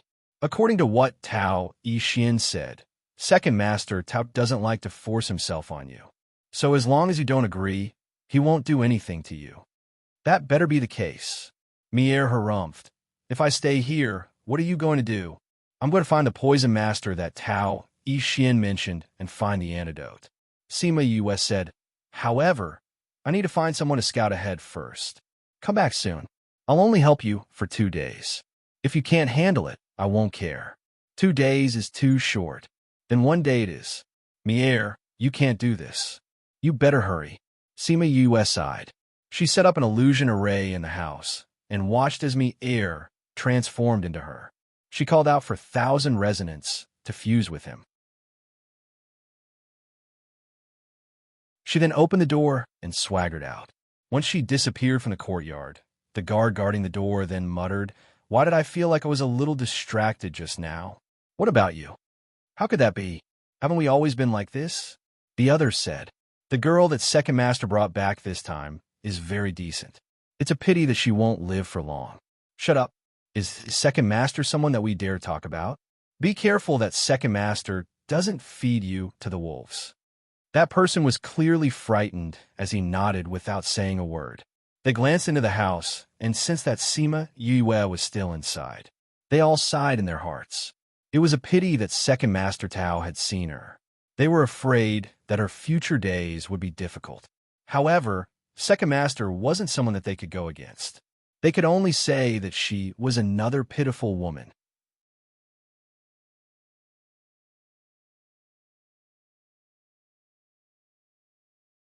Chapter 16:21. Love. After Sima Yue left the courtyard, she transformed into a maidservant and carried a plate of spirit fruits. She followed the path that Tao Yixin had told her and headed towards the poison master. Along the way, they met several patrols. When those patrols saw the spirit fruits in her hands, they felt thirsty and reached out to take the spirit fruits. She took a step back and bowed towards them. She smiled and said, Big brothers, this spirit fruit was ordered by the patriarch for this servant to deliver to Great Master Ji. The guard's hand froze in midair. Who doesn't know that Great Master Ji likes to eat spirit fruits? Who would dare to touch his things? He was afraid that even if he had the life to take it, he wouldn't have the life to eat it. Since it's for Great Master Ji, then go quickly. The head guard waved his hand at her without any suspicion. Thank you, brothers. Sima Yue bowed again and left with the spirit fruit. Sima Yue walked for half a day before arriving at a very remote courtyard. She thought about how Tao Yixin had said that Great Master Ji was a loner and didn't like to interact with others. Even if that was the case, there was no need for him to live so far away, right? She knocked on the door of the courtyard and said, Great Master Ji, this servant is here to deliver the spirit fruit under the orders of the family head. After waiting for a while, the door to the courtyard opened. A small child stood behind the door and looked at her coldly. Master said that today's spirit fruits are here. Why are they here again? The child's voice was still childish, but his tone was not friendly. It's like this. These spirit fruits were consecrated by the subordinates. They said that they were found deep in the mountains. The family head thought that Great Master G had never eaten it before, so he asked the servant to send some over. If Great Master G thinks it's delicious, I'll get them to bring more over. Sima Yue made up a story. Then give it to me, the child said as he reached out to take it. Sima Yue handed the water to him and said, the family head said that he has a few words for this servant to tell Great Master G. Come with me then. The child turned around, and Sima Yue closed the door after entering the room. At this moment, Great Master G was studying the poisonous grass. He couldn't find the purest essence after mentioning it a few times. He was feeling frustrated. At this time, his little disciple came in with a maidservant. What's the matter? He asked with a sullen expression. Great Master G. Sima Yue bowed to her. Today, the servants below offered some fresh spiritual fruits. Master ordered this servant to bring some over for you to try. He said that if you like it, they can offer you more in the future. Great Master G looked at the tray his little disciple had placed on the table. There were indeed 2 types of spirit fruits that he had never seen before. One was emerald green, while the other was rosy. They both looked tender and sweet. However, he was currently in an irritable mood, so how could he be in the mood to eat fruits? He said impatiently, this old man is not in the mood to eat right now. I'll tell you after I've tasted it. You can leave now. Sima Yue was not willing to leave. She lowered her head and said, Great Master G, Patriarch said that he is waiting for your news. Great Master G, please understand family head's feelings. Great Master G knew that every time Patriarch sent a new fruit over, he would tell him the results. If it was delicious, he would try his best to find it. He picked up a red spiritual fruit. This spiritual fruit was small and rosy. It looked a little like a cherry, but it smelled more fragrant than a cherry. He put it in his mouth, and the fruit melted in his mouth. The mellow taste spread from his mouth to his heart. Once he started eating, he couldn't stop. He only stopped when he had finished all the red fruits. What fruit is this? He asked. This is called the heartless fruit. Sima Yue replied. Yes, heartless fruit. Yes, it has another name. It's called the life-reaping fruit. Where is there a spiritual fruit with this name? He did not know why, but when he heard this name, his heart suddenly tightened. Of course there is, because this is the name I gave it. Sima Yue smiled. Great Master G felt that something was amiss. He wanted to say something, but suddenly felt a pain in his chest. Something was wrong with his body. He went forward to grab Sima Yue, but the latter teleported and appeared on the other side of the room. Who are you? How could a servant in the family have such skills? How would she dare to do such a thing to him? Sima Yue bowed and said, I'm just a small servant in the residence. I didn't know that there was a servant like you in the residence. Great Master G said and attacked Sima Yue, but she dodged again. Great Master G, if I were you, I wouldn't be angry right now and wouldn't use my spiritual energy. Sima Yue reminded him. Great Master G stared at her coldly, like a venomous snake looking at a prey that was destined to die. A prey that made him angry. He felt a wave of weakness in his body and sat on the chair for a while before he felt better. He was all too familiar with this feeling. You poisoned me. How did you do it? He calmed down. Since the other party did not poison him and stayed here, it was obvious that she had something to tell him. He never thought that there would be a day when he would be pecked in the eye. You ate it yourself, Sima Yue said with a smile. I ate it. Why didn't I sense the smell of poison? He did not believe it. He was a master of poisons, and poisons could not hide from him, much less eat it. Those so-called colorless and tasteless poisons were the same. Sima Yue moved a chair to her side and sat down, saying, I didn't say that this poison was colorless and tasteless. What? I used some methods to make this poison taste like the heartless fruit. Great Master G was stunned. She made it taste like the heartless fruit. It was his first time eating this kind of spiritual fruit, and he thought that it tasted like a spiritual fruit. He never thought that there would be poison in it. The poison was on the outside of the spiritual fruit, and he ate it just like that. He never thought that he would fall for it so easily. "What are you trying to do?" he asked. "Great Master Ji, don't you want to take a look at the poison in your body?" Sima Yue asked. Since you didn't take my life immediately, I naturally have time to study the antidote for this poison. What I'm more curious about is, why did you poison me?"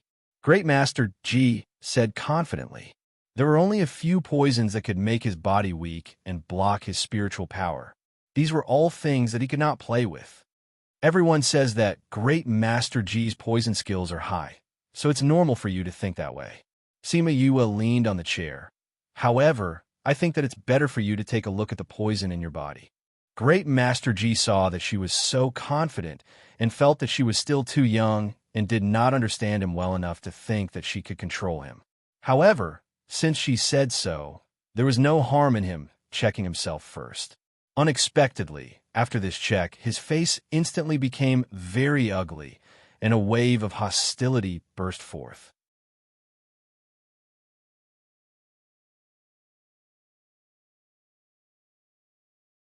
Chapter 1622.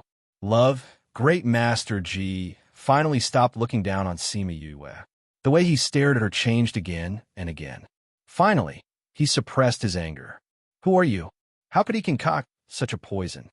The 100 insects and 100 herbs poison isn't a difficult poison. There's no need for Great Master Ji to be so surprised, right? Sima Yue said, "As for who I am, Great Master Ji doesn't have to care. I don't have any direct conflict with you. I just want to make a deal with you." Great Master Ji had already guessed it and was not surprised. He asked, "What kind of deal? Since we both have the poison and the antidote, why don't we exchange the antidote? You want the antidote for the 100 insects and 100 herbs poison? You're one of young Master's men?" Great Master Ji immediately understood her motive. "I'm not one of your young Master's men. I just happened to know him and made a deal with him," Sima Yue said. "You really like to trade with others," Great Master Ji mocked.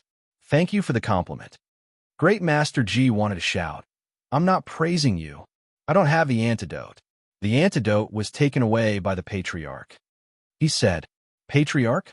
What is he going to do with the antidote?" Sima Yue was surprised. "How would I know?" Great Master Ji scoffed. "It's all right, since the antidote is gone. You can refine another one." Sima Yue said, "I know. You must have left the recipe for this pill." Master Ji instinctively wanted to say no, but he realized that there was no point in saying that in front of her. "I don't have that many herbs." He said, "The clan head knows what kind of herbs are needed for the antidote. Once I use the herbs, the clan head will know. I think you don't want him to know, right?" "It's okay, I have the herbs." Sima Yue said, "Show me the prescription and I'll know." Show her the formula? Great Master Ji was unwilling. "Think about it carefully." Sima Yue did not force him. She stood up and walked around the room. When she saw the poison and the extracted essence on the table, she smiled. Was he having a headache because of this? No wonder he looked so angry when she came in. She condensed a flame and formed a small cauldron.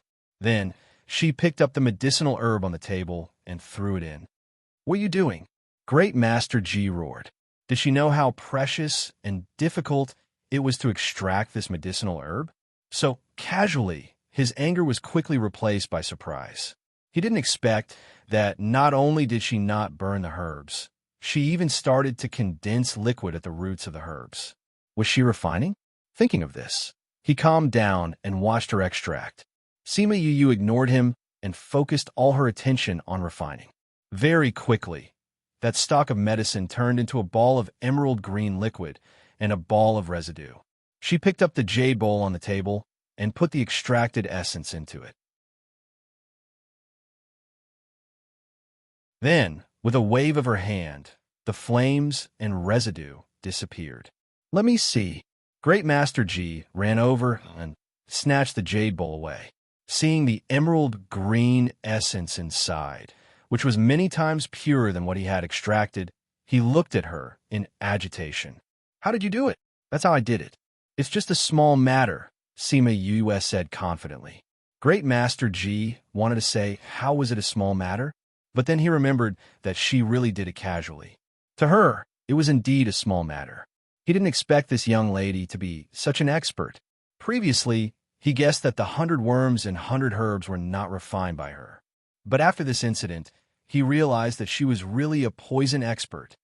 Young lady, let's discuss this properly. It's not impossible for you to have my antidote, but you have to tell me how to extract it. No, you have to stay here and discuss poison with me. Great Master G said agitatedly. Sima Yue looked at him strangely. Wasn't his change of heart too fast? You said that the antidote was taken away by the master. She said, I can refine it again. You said that you don't have the herbs. I can go and get them. You said that the master knows the ingredients of the antidote. If you take the herbs, you will be discovered. I still have most of the herbs here, but I'm missing a few key ones. If I only take those, I can say that I'm researching on the others if the master asks. Sima Yue stared at him, trying to determine if he was telling the truth. Great Master G took out the 100 worms and 100 herbs formula and said, These are my 100 worms and 100 herbs. You should believe my sincerity after seeing it. Sima Yue took the formula and looked at it. She was sure that most of the poisonous worms and herbs were similar to the ones in this formula. She knew that it should be true. Seeing that she didn't speak, Great Master G said again, I swear, it's definitely this one. Sima Yue threw the formula back to him and said, I can tell you if you want, but you can't tell anyone my identity while I'm here. I won't give you the antidote until I leave. When are you leaving? I'll leave after watching your clan's competition. Don't worry, it'll only be a few days. I won't take your life. Sima Yue said, You're leaving so soon. Can't you stay a little longer? Great Master G called out. Sima Yue saw how reluctant he was and was stunned. I still have things to do, but I'll definitely teach you how to refine it in the next few days. All right then. Great Master G agreed unwillingly. Sima Yue walked to the child's side. He had fainted when she first moved. She took out the antidote and waved it under his nose. He slowly woke up. Master, what's wrong? The child was a little dizzy. Nothing much. I have something to discuss with her. You can go do your thing. Don't tell anyone about what happened today. You can't tell anyone that there's an extra person in my courtyard. Great Master G said. Although the child was a little confused, he didn't dare to disobey his master's orders and left obediently. His master's words were always right. Miss Yue, look where now. Great Master G really wanted her to teach him, but it didn't seem likely at the moment. What's the point of looking at me? You don't even have the herbs here. Even if I were to explain it to you, you wouldn't have anything to practice with. Sima Yue said, I'll go to the medicinal hall now and personally ask for the missing herbs. Also, bring a few stalks of this over. Great Master G said and left. Sima Yue stayed in the courtyard and let the child bring her to choose a bedroom. After the child left, she released some scarlet bees. Although she believed that Great Master G wouldn't harm her, it was still better to be safe. At this moment, the scarlet bees that were left at Mi-Er's side sent news that Second Master Tao was back. Sima Yue asked them to keep a close eye on him. She was curious how Mi-Er would deal with Second Master Tao.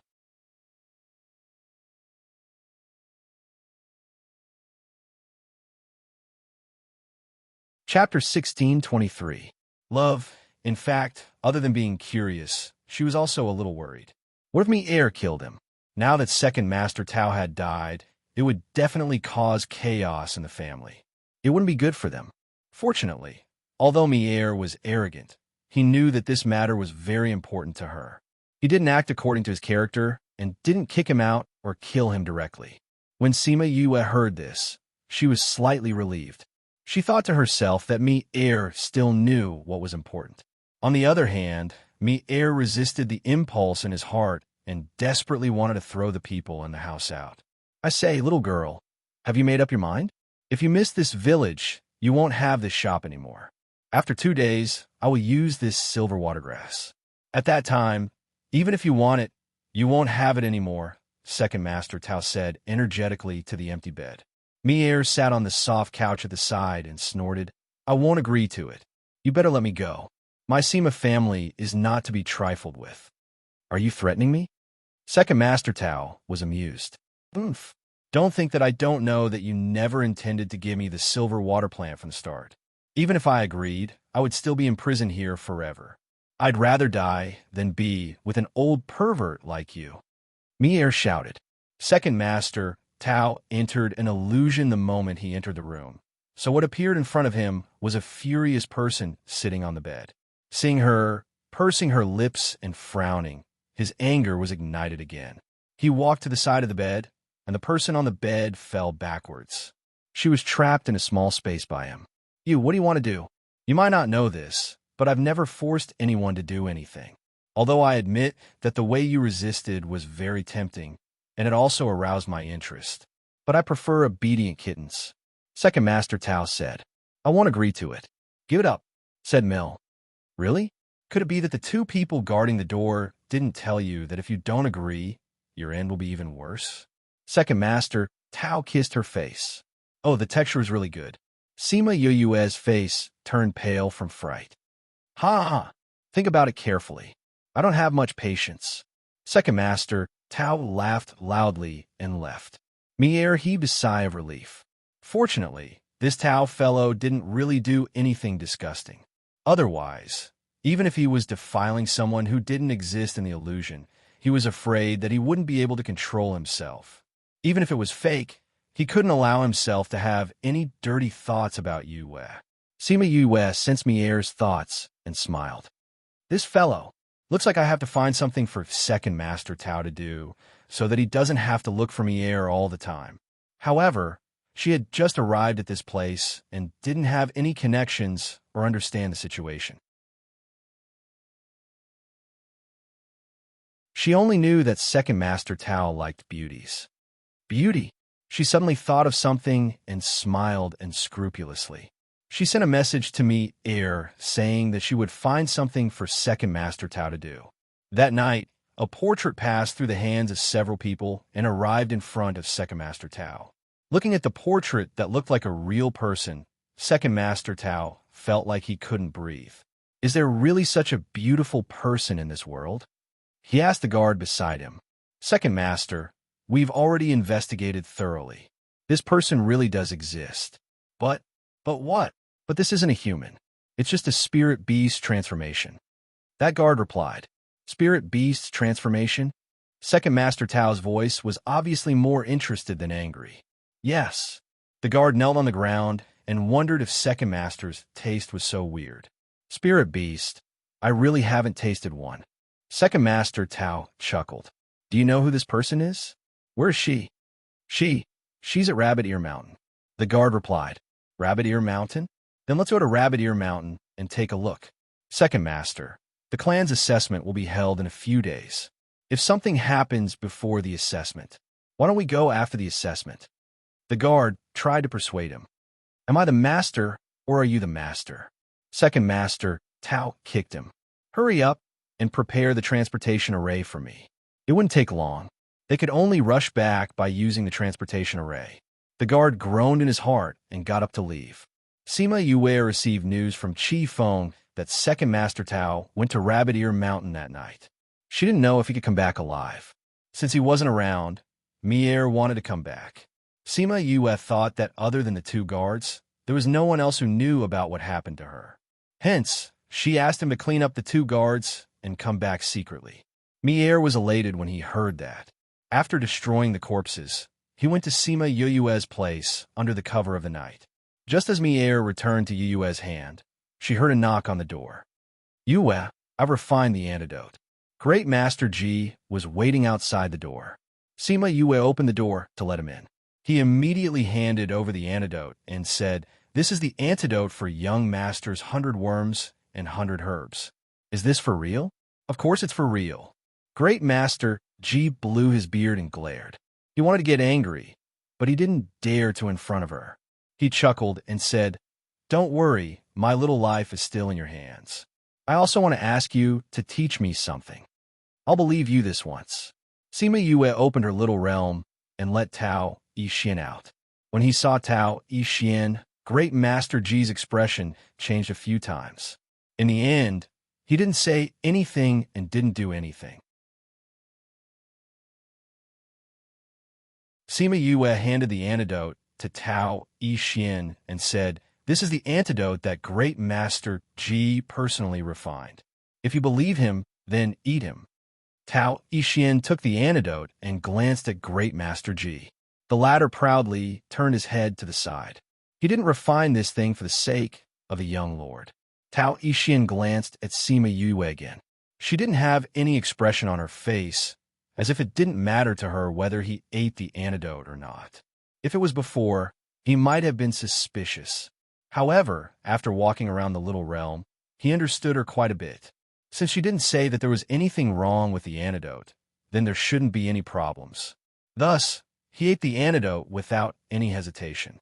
After waiting for a while, he felt his body twitch in pain. It was as if every part of his body was being cut by a knife. His internal organs were also in turmoil. He was almost about to faint from the pain. This antidote. He grabbed the chair, and the back of the chair was pulled off by him. He wanted to say that the antidote was fake, but his body was in so much pain that he couldn't say anything. His entire body fell to the ground. Sima Yue walked over and squatted down, saying, "This antidote is real. It's just that the process is a bit difficult to endure. Seeing how much pain you're in, I'll help you a bit more. Once you wake up, your poison will be completely cured." Tao Yixin looked at her with a dazed gaze. The pain had already made his mind a little hazy.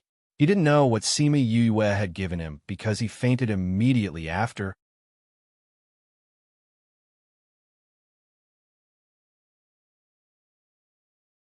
Chapter 1624. When Tao Yixin woke up, he was already in bed. His whole body was still in pain, but the feeling of his spiritual energy being blocked had already disappeared. He immediately checked and found that the pain was normal. Does this mean that my poison has been cured? He moved a little, and his whole body was in pain. He thought that the process of detoxification was even worse than being poisoned. Hearing voices outside, he sat up slowly. Before he could get off the bed, he heard the door open and Sima Yue's voice came from the door. "If I were you, I'd lie down. Otherwise, there will be no medicine for regret if there are any side effects." Tao Yixin also knew that his body's condition wasn't very good, so he obediently laid back down. "How long have I been unconscious?" "Not long, just 3 or 4 days." Sima Yue walked over and checked his pulse. "The poison has been cleared. Why is the detoxification process so painful?" Tao Yixin asked. "Your body shrank when you were poisoned. Now that you've been detoxified, it's only natural that your body will grow back. There is a process for the body to grow from small to big. You're lucky that you met me. Otherwise, you'd die from the pain even if you got the antidote." Sima Yue said, "But you look better when you're young." Tao Yixin felt as if he had been teased. "We're in Great Master Ji's courtyard now." "Yes. No one in the clan knows, right?" he asked worriedly. "Even if you don't believe him, you should believe me. I still need to discuss poison techniques with him, so you should rest here. You will be able to get out of bed in 2 days." Sima Yue took out a pill and stuffed it into his mouth. She then stood up and left. Tao Yixin was a little annoyed. He didn't know if Sima Yue was angry or not. He also knew that there was no need for him to ask this question. If someone knew, would he still be able to wake up? He was probably killed while he was unconscious. However, he had asked that question out of the blue, and it had made her unhappy. Sigh. Sima Yue left the room. In fact, she was not angry, but she felt that she had nothing to say to him. Moreover, they were discussing poison in the courtyard just now. She came in when she heard him wake up. Now that they were done, she had to go out. "How is he?" Great Master Ji asked. "Old Ji, your poison of 100 insects and herbs is much more powerful than mine. This detoxification process is really good." Sima Yue returned to her seat. "You're the one who's more powerful than me." Great Master Ji said, "If my poison was used on you, it wouldn't work. But you poisoned me." "I was just lucky." Sima Yue said, "My advantage is that I'm young and have a disguise. You don't know me well, but I know you. In that case, there's no comparison at all. All right, let's stop flattering each other. Why don't you take a look at how to cure this poison?" Great Master Ji said as he pushed a piece of paper in front of her. "For the past 2 days, The two of them had been playing this kind of game. One of them would take out the raw materials of the poison without saying the amount and refining method, and then let the other guess and give the corresponding antidote. Most of the time, it was Great Master G who gave it, and Sima Yue would guess. Although it wasn't 100% accurate, it was 90% accurate. And every time Sima Yue gave him the raw materials, Great Master G would take a long time to study them. It wasn't that his poison skills weren't good, but because the materials that Sima Yue took out were all very rare or tricky. However, Great Master G didn't care that he was inferior to her. Every time he saw Sima Yue's recipe, he would be very excited. The two of them played like this for 2 days and still couldn't get enough of it. Sima Yue picked up the paper and looked at it. She didn't answer immediately, but placed it on the table and lightly tapped on the paper with her right hand. "Old G, you should know about Tao Yixian's situation and what I want to do, right?" she asked. "I know. So what? Haven't you thought of telling family head Tao and the others?" Great Master G rolled his eyes and said, "Why should I tell them? Aren't you guys together? Who said that I'm with them?" Sima Yue was stunned. Could it be that they weren't? "Their surname is Tao, and my surname is G. I'm not from their family. I'm not even a guest official. I'm just making a deal with them. They provide me with a quiet life, and I provide them with some poison. That's all. I don't participate in the power struggle between them. So, of course, I don't belong to any faction." Great Master G said, "If I can stay here, then I'll stay. If I can't, then I'll leave. It's not like I'm begging them." Sima Yue didn't think that they had this kind of relationship. "Then do you know who wanted this 100 worms and 100 herbs poison back then?" she asked. "I don't know. I only know that the person who came had the family head's waste token. I've always only recognized the waste token and not the person, so I didn't pay attention to the people in the family. So even though I didn't know him, I still gave him the poison." Great Master G knew that she wanted to ask about what happened back then, so he told her everything he knew. He had the family head's waste token. If it wasn't him, then he must have a good relationship with him. Otherwise, he wouldn't have been able to get the waste token. "Yue, since we're going to chat, shouldn't there be good wine, dishes, desserts, and fruits?" Great Master G asked. He ate the food she made yesterday and was craving it again today. Sima Yue looked at him and knew that if she wanted to get more information out of him, she had to satisfy him first. Thus, she didn't ask any more questions. She got up and prepared 4 dishes, a pot of wine, and a plate of spirit fruits. Great Master G ate a heartless fruit first. Even though he was poisoned by it, it didn't stop him from falling in love with it. Sima Yue sat back down and poured a cup of wine for Great Master G. Then, she poured another cup for herself before asking, "You know about the poison, but what about the antidote? Was it given together, or was it given later?" The family head personally came to take the poison. Great Master G took a sip of wine. "At that time, I was still asking why he took so long to get the antidote. He said, I forgot." His expression was a little unnatural. Even though I could tell, I said that I wouldn't interfere with the Gu family's matters, so I didn't ask too much and gave him the antidote. Later on, I heard that the young master had been plotted against by someone and had already escaped for a long time. When Sima Yue heard this, she could already roughly guess what had happened. The person who had poisoned him shouldn't have been Tao Yixian's father. Thinking about it, he should have felt a little comforted. However, his father had still been willing to participate in the plot. As for what part, she didn't know.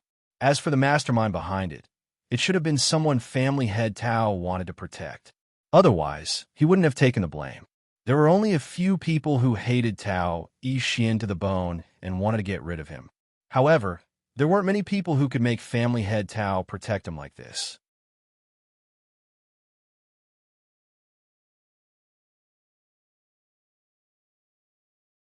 Chapter 1625.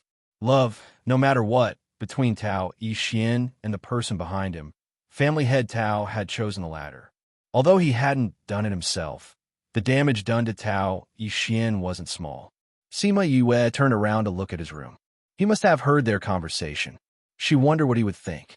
At this time, it was better to let him stay quietly. "I don't know why Master is here to get the antidote," Great Master G said, "but I think it's more likely that he wants to destroy the evidence." Why don't you guess that he's trying to find Tao Yixin and cure him of the poison? Sima Yue asked. Because when I gave him the antidote, I said that if he wanted to detoxify the poison, it would be best to prepare 2 more painkillers. Otherwise, the poisoned person wouldn't be able to take it. He only said that he knew, but he didn't ask me for anything else. He just took that to relieve his stress and left. Great Master Ji said, "It's not that serious to destroy the evidence, is it?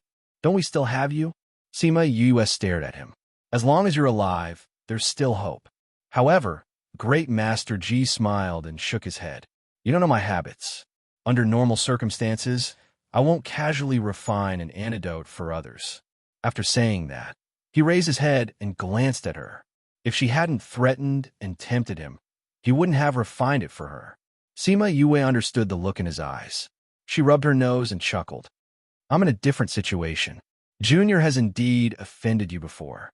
Come, let me offer you a toast as an apology. How about that? You little girl, do you often do this kind of thing? Giving a sweet date after a slap?" Great Master Ji raised his wine glass and clinked it with hers before downing it. "Hee, not often, just occasionally." Sima Yue said, "I had no choice. You said you made a deal with the young master. What is it?" Sima Yue thought about it and told him about how she came to look for someone. "So, you came to the Lost Island to find your master and teacher?" Great Master Ji said, "Yes, they came here for me. Now that their whereabouts are unknown, how can I just leave them be?" Sima Yue sighed. "Now, I just hope that they are not suffering here. Your master and the others really took in a good disciple." Great Master Ji was a little envious of Su Jin and the others, not to mention whether or not she could find them, but her sincerity was very touching. He glanced at the little girl who was fiddling with the herbs in the courtyard. He wondered how much better his little fellow would be compared to her when the time came. Just then, there was a knock on the door, interrupting their conversation. The child went to open the door and saw the people outside. He asked, "What's the matter? Is Great Master Ji here?" The clan head asked him to come over immediately. The person who came said anxiously, "My master is busy." Seeing that his master didn't say anything, the child directly refused. After saying that, he went to close the door. "Young master, don't be in such a hurry to close the door. This is the order of the clan head. Something happened to the second master, and the clan head wants him to hurry over and take a look." "What does second master's accident have to do with my master? If you don't leave now, I'll release poison." The child threatened. "Something really happened to second master. I'll have to trouble you to tell Great Master Ji. I'm here with the clan head's token." The guard's voice was very anxious. It seemed like second master's situation wasn't good. Sima Yue's heart skipped a beat when she first heard about second master. She didn't think that that fellow would actually come back alive. Why didn't that woman just kill him? Seeing how anxious that person was, she didn't know what second Master Tao's situation was like. Thinking of this, she stood up and stood behind Great Master Ji. She respectfully said, "Old Master, since something happened to second master and the clan head sent someone to invite you over, shouldn't we go? It's not good if we don't go, right?" Once she spoke, the guard knew that Great Master Ji was in the courtyard, but he couldn't see them from his position. "Great Master Ji, the clan head said that you must go." He shouted towards the courtyard. Great Master Ji looked at Sima Yue, who was acting like a servant, and raised his eyebrows. "You want to go and watch the show?" Sima Yue smiled very happily. "What's wrong with watching a show? It's better than being cooped up here. Since that's the case, let's go and take a look." Great Master Ji brought Sima Yue out and said to the child, "You have to look after the house properly. Most of the things in our courtyard are poisonous. Don't let anyone in." "Master, I understand." The child obediently replied. Sima Yue looked at him and thought of his gaze just now. She thought that he would definitely be more vicious than Shi Qianji when he grew up. The guard outside the courtyard was stunned when he saw the servant girl behind Great Master Ji. Wasn't Great Master Ji a loner who didn't interact with women? When did he have a servant girl? Didn't you say that the situation was urgent? Why are you still standing here? Great Master Ji said in a low voice. Yes. Great Master Ji, please follow me." The guard brought them directly to Second Master Tao's residence. They only found out about his situation on the way. You're saying that Second Master Tao went to Rabbit Ear Mountain to flirt with that old monster and got poisoned? Sima Yue cried out in shock. She wanted to use that old monster to attract Second Master Tao's attention so that he would get into an accident when he went to Rabbit Ear Mountain. She didn't think that this fellow would be so daring to actually flirt with that old monster. Second Master Tao's luck is not bad to be able to escape from that person. Great Master Ji also knew about that lady in white and her terrifying ability. Second Master Tao didn't escape. He was released by that lady. The guard said that lady said that she would let him off today on account of her relationship with the Tao family. However, even if he was spared from death, he couldn't escape punishment. She waved her hand and Second Master Tao fainted. After the guard brought Second Master Tao back, the family head invited a doctor to take a look at him, but he said that he was poisoned. They couldn't do anything, so the family head wanted to invite Great Master Ji over. Sima Yue touched her chin.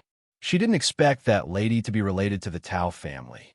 Although she didn't take Second Master Tao's life this time, he was unconscious, so the effect was the same. Very quickly, the group of people arrived at Second Master Tao's courtyard.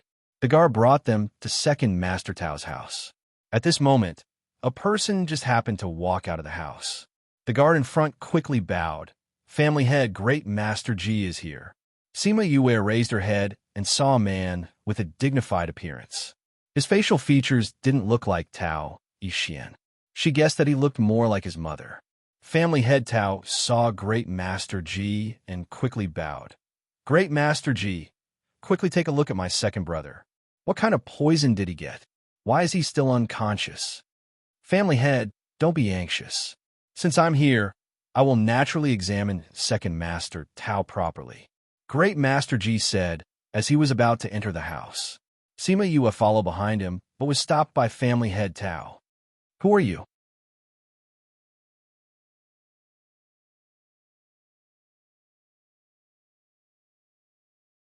Chapter 16:26.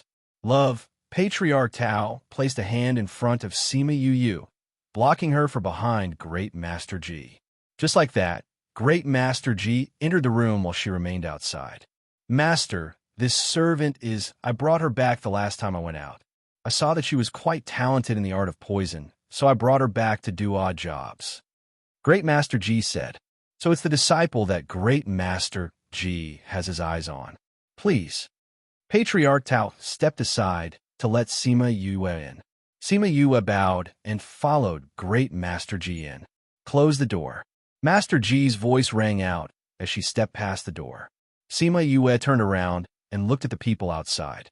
Seeing that they did not have any strange expressions on their faces, she obediently closed the door. This Great Master Ji's position in the Tao family was really high. She sighed in her heart. This is my habit, Great Master Ji said as he set up a barrier. He did not like it when others looked at him when he was treating patients. It felt like they were looking at a monkey. Sima Yue laughed and said, how can you compare yourself like that? However, if he did that, she would have more freedom here. Great Master Ji walked over and looked at Second Master Tao before saying he was indeed poisoned. This poison is so strange. Sima Yue's interest was piqued. Why is it strange? I think he was poisoned, or maybe he just fell asleep. Come take a look. Great Master Ji stood up and asked her to examine Second Master Tao. Sima Yue felt Second Master Tao's pulse and was also surprised. She said, this situation is really strange. Right? Am I right? Great Master Ji said. From the looks of it, it should be an accidental poisoning. I think being poisoned is just one of the reasons. His body must have been tampered with, Sima Yue said. You have a grudge with this guy? Great Master Ji asked. Forget it. I was wondering why you would come here. Great Master Ji said. However, even I can't do anything about this poison. I can't do anything even if you want me to. If you can't do it, then don't do it. Just let him lie there. It's fine, Sima Yue said. If I go out like this, the Patriarch will probably go crazy. He usually dotes on Second Master a lot. Great Master Ji said. You don't care about that, do you? Sima Yue smiled. Besides, I didn't ask you to do nothing. Even if you do research, it will take you at least a few days to get results, right? You just need to extend the time a little. How long? Great Master Ji didn't even bat an eyelid. It was just a small favor, so he helped her out. Who asked him to like this little fellow more? It won't take long. Just don't let him attend the conference. Sima Yue said, no problem. Even if you didn't mention it, I reckon that I would have to wait until then to figure it out. Great Master Ji said, Old Ji, you're so nice. Sima Yue said gratefully, fine. You're the first person to say that I'm good, Old Ji said. Others had always scolded him for being cruel and merciless, or for being a loner. No one had ever said that he was a good person before. That's because they can't see your good side. Sima Yue said, they only have fear, dread, respect, and reverence for you. Naturally, they won't be able to see your good side. You sure know how to talk. Great Master Ji took out a jade bowl and filled it with Second Master Tao's fresh blood. Then, he retracted the barrier and said, let's go out and report. Okay. Sima Yue took a step back and let him walk in front. Then, she quickly fed him a pill when she turned around. The people outside were waiting anxiously. When they saw the two of them coming out, they quickly surrounded them. Great Master Ji, how is it? Is he poisoned? Patriarch Tao asked. Patriarch, Second Master is indeed poisoned. This poison is very strange. I have never seen it before. I need to do some research. Great Master Ji said. But Patriarch, don't worry. Second Master's life is not in danger for now. Patriarch Tao's heart relaxed a little after knowing that Second Master Tao's life was not in danger. Then I'll have to trouble Great Master Ji. He said, this is what I should do. Great Master Ji said, however, this poison is really too strange. Even if it's me, I will definitely be able to help Second Master recover completely. But as for what side effects there will be, I can't give you a clear answer now. As long as Great Master Ji tries his best. Patriarch Tao said. The other doctors, alchemists, and poison masters in the family were all helpless. He was already more capable than others to be able to save Second Master Tao. Patriarch, I heard that Second Master was turned into this state by old Rabbit Ear Mountain. Maybe you can find her and get the antidote. Great Master Ji suggested sincerely. This, I'll consider it, but we'll have to rely on Great Master Ji here. As long as Second Brother wakes up, the family will definitely give you a big gift. Patriarch Tao said, even if you don't say this, I'll try my best. Such an interesting poison is worth my research. Patriarch, we'll head back first. Great Master Ji said and left. Sima Yue followed behind him. When they were about to leave the courtyard, they brushed past a lady. Why are you here?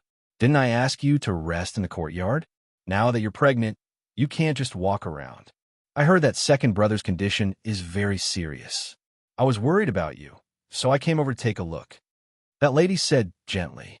Second Brother hasn't woken up yet, but Great Master Ji said. Sima Yue walked far away and couldn't hear the rest of the words. But there was no need to guess who this lady was. She was definitely the so-called Madam of the Patriarch, Yin Ilian. She was so delicate and weak that one couldn't help but feel pity for her. No wonder Patriarch Tao was so infatuated with her that he didn't even want his son. She was pregnant? Didn't they say that Patriarch Tao couldn't have children? Why was she pregnant again? She asked Great Master Ji this question. They said that they found some godly doctor from somewhere and cured Patriarch's body. They said that he could have children now. In less than 2 months, Madam got pregnant. Great Master Ji said with disdain when he talked about the godly doctor. Since there's a godly doctor, why didn't he come to treat him today? He left long ago. I don't even know if his corpse is still around. Great Master Ji said as he walked. Sima Yue guessed that he must have been silenced. Those people weren't as insightful as Great Master Ji. The two of them returned to the courtyard one after the other. After the child opened the door for them, he said, Master, no one came in. Well done.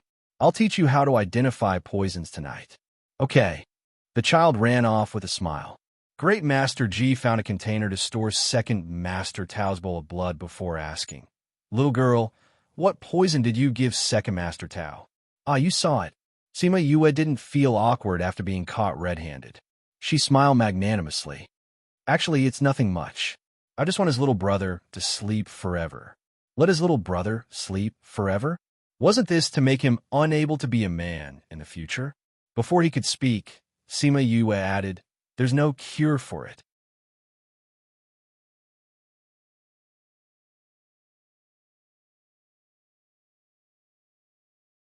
Chapter 16:27.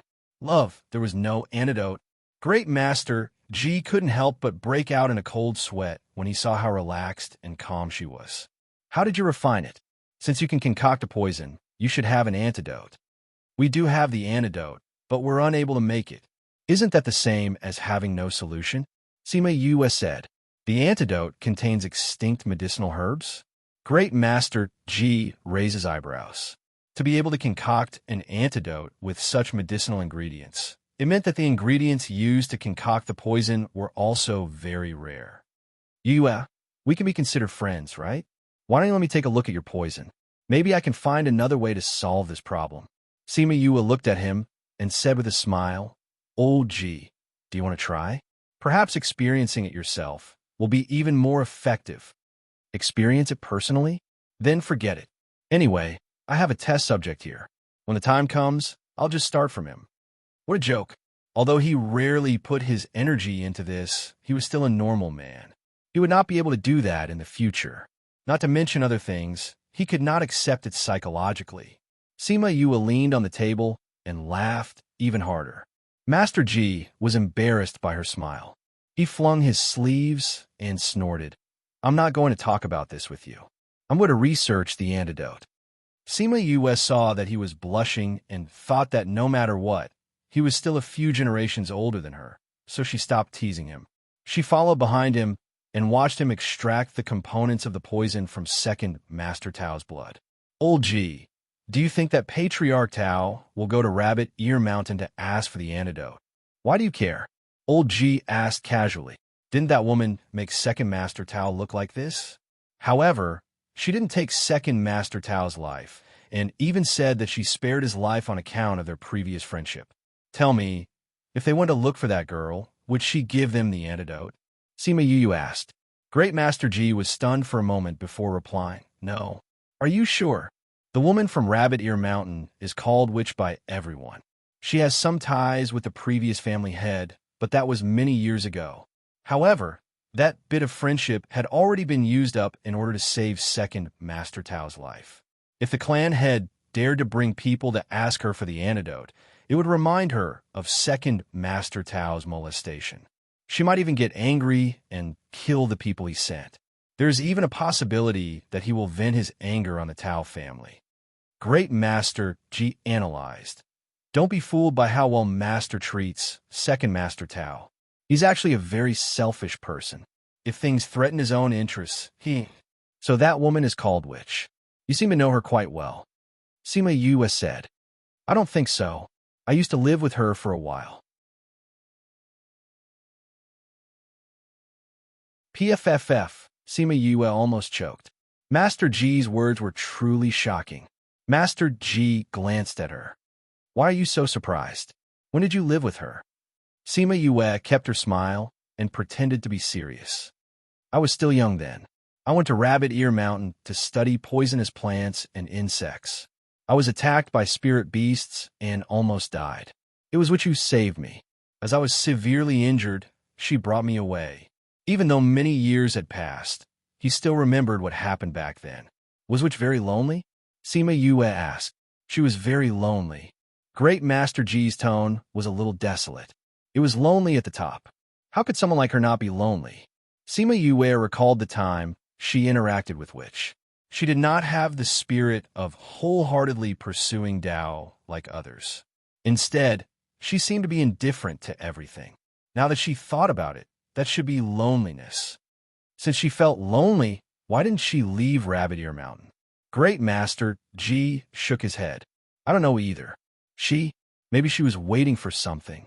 Sima Yue rolled her eyes and said to Great Master Ji, Old Ji, I'll go check on young master.